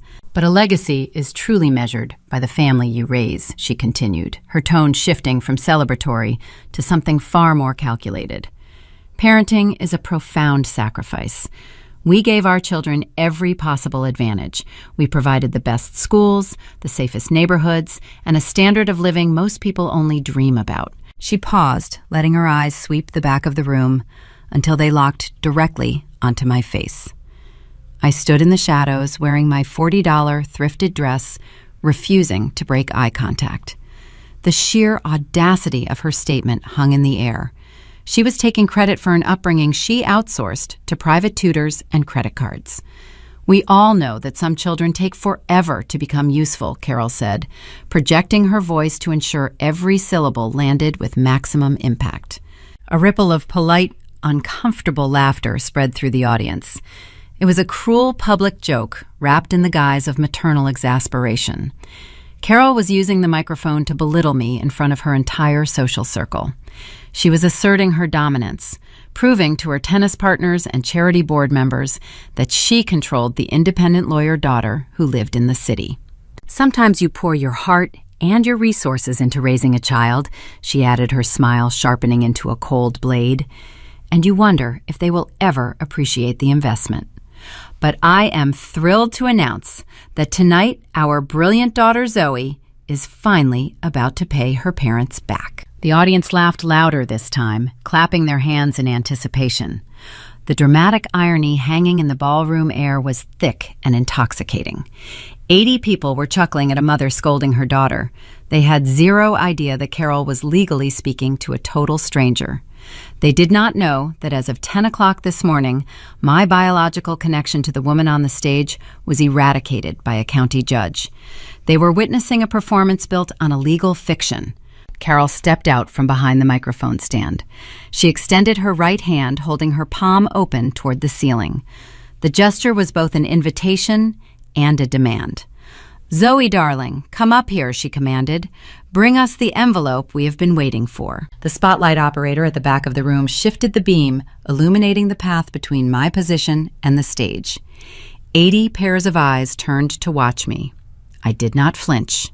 I did not hesitate.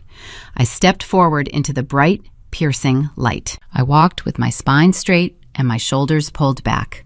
I did not rush my pace. I moved with the slow, deliberate cadence of a mediator stepping into a hostile negotiation room.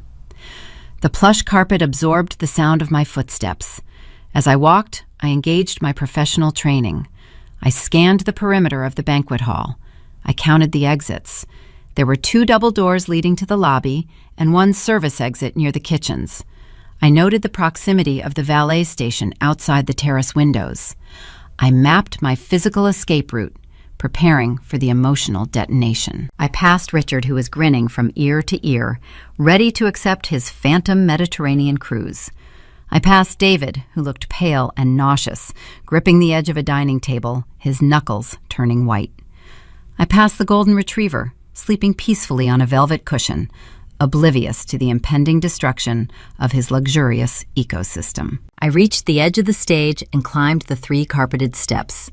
I stood beside the woman who spent 22 years treating me like an invisible liability, only to reclassify me as an asset the moment she went bankrupt. I looked at her outstretched hand, waiting to receive the fruits of my labor. I reached into my purse and let my fingers curl around the heavy stock paper.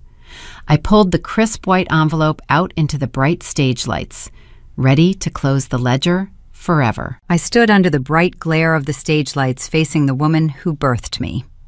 Carol held her left hand, outstretched palm, facing the ceiling, waiting for her grand prize. Her smile was a rigid construct of teeth and lipstick designed for the photographers lingering near the entrance. She expected glossy pamphlets detailing Mediterranean ports of call. She expected me to bow my head and accept my role as the designated financier of her illusions. Instead of handing her the envelope, I reached out and took the microphone from her right hand. The smooth metal felt cold against my palm. I adjusted the chrome stand, lowering it slightly to match my height. The screech of audio feedback died away, leaving a tense, expectant hush over the ballroom. 80 of the most influential citizens in the county leaned forward in their velvet chairs. "You are correct, Carol," I began. My voice resonated through the speakers, steady and analytical. I did not raise my pitch. I utilized the precise, measured cadence I employ when deconstructing a hostile settlement offer. Parenting involves a significant allocation of resources. For 22 years, you and Richard maintained a meticulous ledger. You provided shelter and basic necessities. You also documented every perceived deficit. You operated your household the exact way Richard operates his wealth management firm. Everyone in your orbit is classified as either a liability or a performing asset. A few uncomfortable shifting sounds echoed from the front tables. The charity board members and real estate developers exchanged confused glances. This was not the standard congratulatory toast they anticipated. For most of my life, I sat in the liability column. I continued my gaze, sweeping over the audience, before locking back onto my mother. I was independent. I required no bailouts. I did not enhance your social standing because I refused to play a character in your curated country club production. I was ignored. My milestones passed in silence. But recently, your financial landscape shifted. The ledger inverted. You found yourselves in desperate need of fresh capital, and you looked at my career with renewed interest. You decided it was time to collect a return on your initial investment. You invited everyone here tonight to witness me paying you back. I reached into my purse. I withdrew the crisp white envelope. It was thick, heavy, and devoid of any festive markings. "I agree that it is time to formalize exactly what we owe each other," I stated, holding the paper out toward her. Carol snatched the envelope with eager, frantic energy. Her greed overrode any creeping suspicion regarding my speech. She tore the sealed flap open, ripping the premium paper. She reached inside and pulled out the folded documents. She expected vibrant photographs of turquoise oceans and luxury cruise suites. Instead, her eyes met dense black legal text and bright red county seals. I watched her optical processing shift in real time. The rigid smile vanished, evaporating into a mask of pure, unadulterated confusion. Her manicured fingers trembled slightly as she read the bold heading printed across the top of the first page: Decree of Adult Adoption. She blinked rapidly, trying to parse the legal terminology. Her brain struggled to reconcile the expectation of a vacation with the reality of a court order. "Since you only ever kept me around to be useful, I am officially resigning from the position," I announced into the microphone, allowing the declaration to ring across the banquet hall. I directed my attention back to the 80 guests. The document Carol is holding is a certified decree stamped this morning by a Cook County Family Court judge. It formally and permanently severs all biological ties between us. The state of Illinois no longer recognizes Richard and Carol Mitchell as my parents. I am legally adopted. My name is Zoe Cole. I am a stranger to the people standing on this stage. A collective gasp rippled through the audience. The silence that followed was heavy and suffocating. The wealthy elite who thrived on decorum and predictable social scripts were paralyzed. They were witnessing a live public disowning, but the power dynamic was inverted. The child was discarding the parents. Richard realized the catastrophic damage unfolding before his eyes. His carefully constructed facade was crumbling in front of his primary investors. He stepped forward out of the shadows, his face flushed a deep, furious crimson. "Turn off that microphone," he commanded, his voice trembling with a potent mix of rage and panic. He gestured wildly toward the sound technician in the back corner. Zoe, stop this nonsense immediately. You are embarrassing yourself. I am merely establishing the factual baseline Richard I countered, utilizing his given name to reinforce our new legal detachment. But the adoption is only the first piece of the puzzle. Carol turned to the second document. My former mother stood frozen, staring at the red ink on the adoption decree. She moved her thumb, revealing the page underneath. I did not wait for her to read it. I provided the summary for the audience. The second document is a formal notice of fraud investigation filed today with the state attorney general. 6 months ago, Richard and Carol realized their boutique wealth management firm was insolvent. They were drowning in toxic debt and underwater mortgages. To maintain their lifestyle and cover the catastrophic losses incurred by their son David, they needed a massive influx of cash. The ballroom was so quiet I could hear the ice sculpture dripping into its silver pan. I pointed my finger directly at Richard, ensuring every investor in the room followed my gesture. They formed a shell corporation named Z. Mitchell Holdings, I explained, my words slicing through the room with surgical precision. They used my personal identifying information to secure a $450,000 commercial line of credit. They forged my signature on the secondary mortgage, utilizing my pristine credit score to bail out their sinking ship. Richard stopped moving.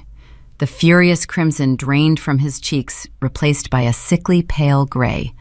The mention of specific dollar amounts and shell corporations paralyzed him. His investors were sitting mere feet away, listening to a detailed accusation of felony identity theft. But a forged signature requires official authentication. I continued shifting my gaze to the back of the room, where my older brother stood near the carving station. That is where the golden child stepped in to assist. David Mitchell used his state-issued notary stamp to validate the fraudulent transaction.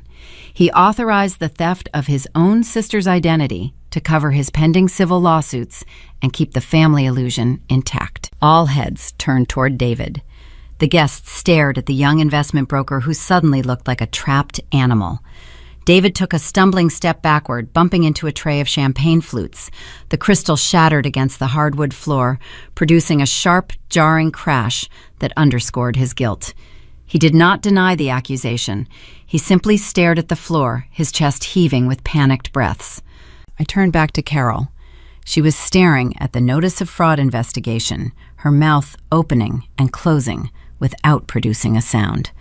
The glossy country club event she engineered to save their social standing had transformed into a deposition. The trap they spent months building was intricate and ruthless.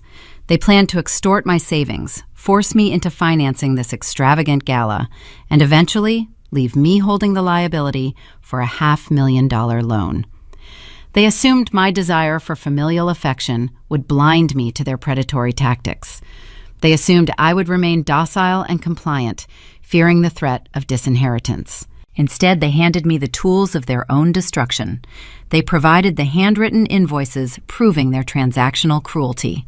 They left the digital footprints documenting their financial crimes.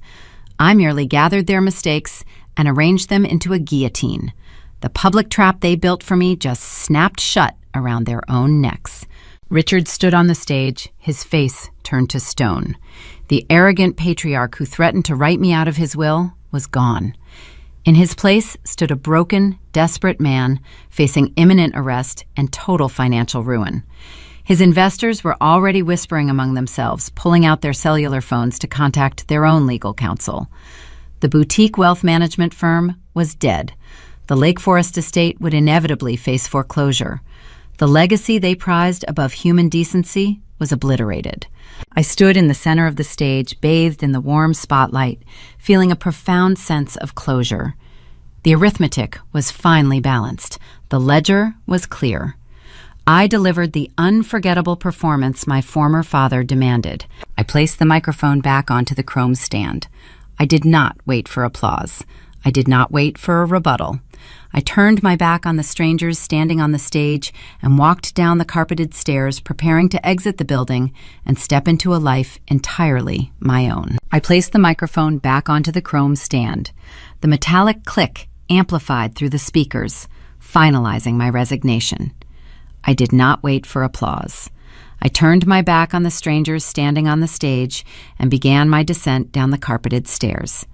That was the exact moment Carol lost the singular trait she valued above all else. She lost her composure. The pristine, curated matriarch vanished, replaced by a cornered, frantic woman stripped of her script. After everything we paid for, she screamed. Her voice lacked the theatrical warmth from her toast. It was a raw, piercing shriek that shattered the elegant ambiance of the ballroom. "We gave you a roof over your head. We fed you, you ungrateful little brat." She stepped toward the edge of the stage, pointing a manicured finger at my retreating back. She expected me to stop. She expected a screaming match, a chaotic exchange of insults that would allow her to muddy the waters and drag me down to her level. She wanted a public fight to prove we were equals in this dysfunction. I did not break my stride. The calmest person in a room always dictates the narrative. By refusing to engage, I rendered her shouting powerless. Every word she screamed only solidified my case in the eyes of the audience. She was standing under a spotlight, broadcasting her transactional, venomous nature to 80 of her most critical peers. As I walked down the center aisle between the circular tables, the atmosphere in the banquet hall shifted from shocked silence to active, buzzing condemnation. The wealthy elite are notoriously allergic to public scandal that threatens their own portfolios. I watched a prominent real estate developer, a man who had invested heavily in my former father's firm, pull his phone from his tuxedo pocket and begin frantically typing. A charity board member, sitting near the ice sculpture, leaned over and whispered sharply to her husband, her eyes darting between Richard and the exit. The social execution was swift and irreversible. I passed Nia near the terrace doors. She held her glass of sparkling water, maintaining a perfect, serene posture. She offered a faint, satisfied smile. It was the expression of an architect watching a condemned building finally undergo a controlled demolition.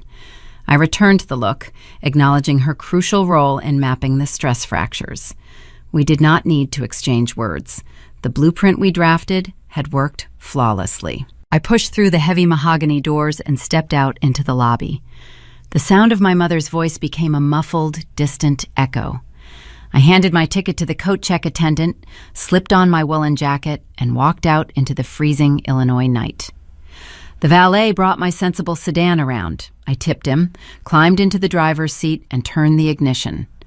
Driving away from the country club, the rhythmic hum of the tires felt like a steady heartbeat. The crushing, suffocating weight I had carried since childhood was gone, left behind in a ballroom filled with melting ice and ruined legacies. The poetic justice that followed over the next several months was methodical and unsparing. The formal notice of fraud investigation I served on stage triggered an immediate cascading collapse of the Mitchell empire. The state attorney general took a very keen interest in the forged commercial loan. When investigators subpoenaed the records for the shell company, they discovered a tangled web of financial desperation that extended far beyond my stolen identity. The bank that issued the $500,000 line of credit did not hesitate. Upon verifying the forgery and my official legal detachment via the adult adoption decree, they called the loan due in full. Richard and Carol possessed zero liquid capital to satisfy the demand. The illusion of their wealth dissolved into a stack of foreclosure notices, frozen assets, and criminal indictments. To stay out of a state penitentiary and appease the furious lending institutions, they were forced into a devastating plea arrangement. They had to liquidate every tangible asset they owned. The precious Lake Forest estate, the sprawling monument to their social superiority, was listed for a fraction of its presumed value in a rapid short sale. The luxury sedans were repossessed by the leasing agencies. The country club formally revoked their membership, citing a violation of the organization's moral turpitude clause. They were stripped of their status and exiled from the only community they ever truly loved. Richard's boutique wealth management firm was dismantled by forensic accountants. His remaining investors fled the moment the news of the fraudulent limited liability company leaked into the Chicago financial circles. David, stripped of his parental safety net, faced the full brunt of his angry clients and the regulatory board. His notary license was permanently revoked, and his pending civil lawsuits resulted in crushing judgments that would garnish whatever wages he managed to earn for the rest of his natural life. Throughout this entire agonizing process, I remained entirely immune to their destruction.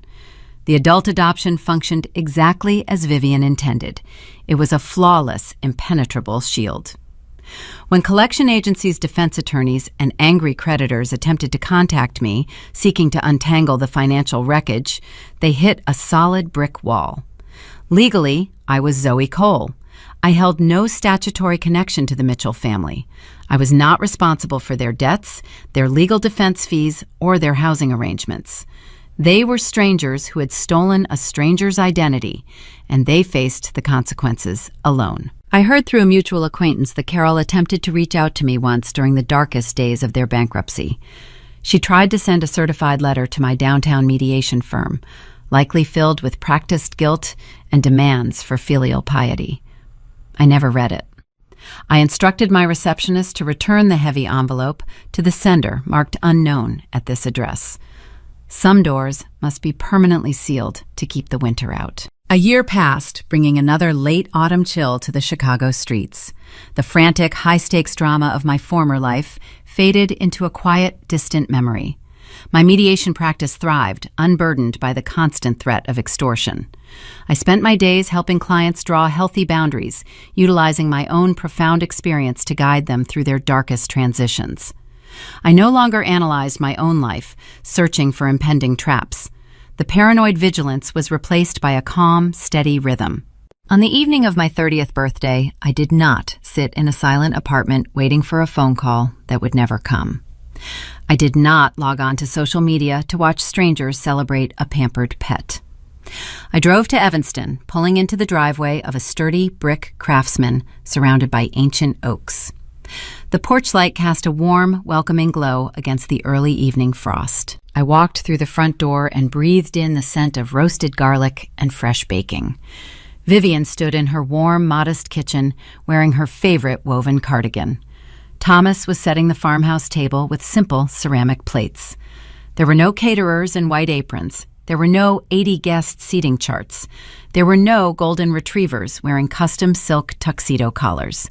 There was only the quiet, authentic comfort of a home that required no admission fee. After dinner, Vivian brought out a small round cake. It was not a $500 masterpiece crafted from organic ingredients designed to impress a country club audience. It was a simple chocolate cake baked in her own oven. Resting in the center of the dark frosting was a single lit birthday candle. The small flame flickered, casting dancing shadows across the smooth wooden table. I looked at Vivian and Thomas, observing the genuine, uncomplicated affection in their eyes. They did not view me as a performing asset. They did not keep a ledger of their hospitality. They saved a seat for me simply because they wanted me in the room. I realized in that moment that the arithmetic of my life had finally been solved. Family is not determined by a biological lottery. Family is defined by the people who show up, the people who offer warmth without demanding an invoice in return. I closed my eyes, made a silent vow to protect this peace, and blew out the candle. For the first time in 30 years, the smoke cleared, and I was finally free. Welcome to the end of the story. If you have ever been treated like a line item in someone else's ledger, let this be the proof that you hold the power to close the account. You are never obligated to fund the illusions of people who refuse to see your worth. If Zoe's journey towards setting the ultimate legal boundary resonated with you today, share this with someone who needs the strength to walk away. Drop a comment below with the word freedom, hit the subscribe button, and I will see you in the next one.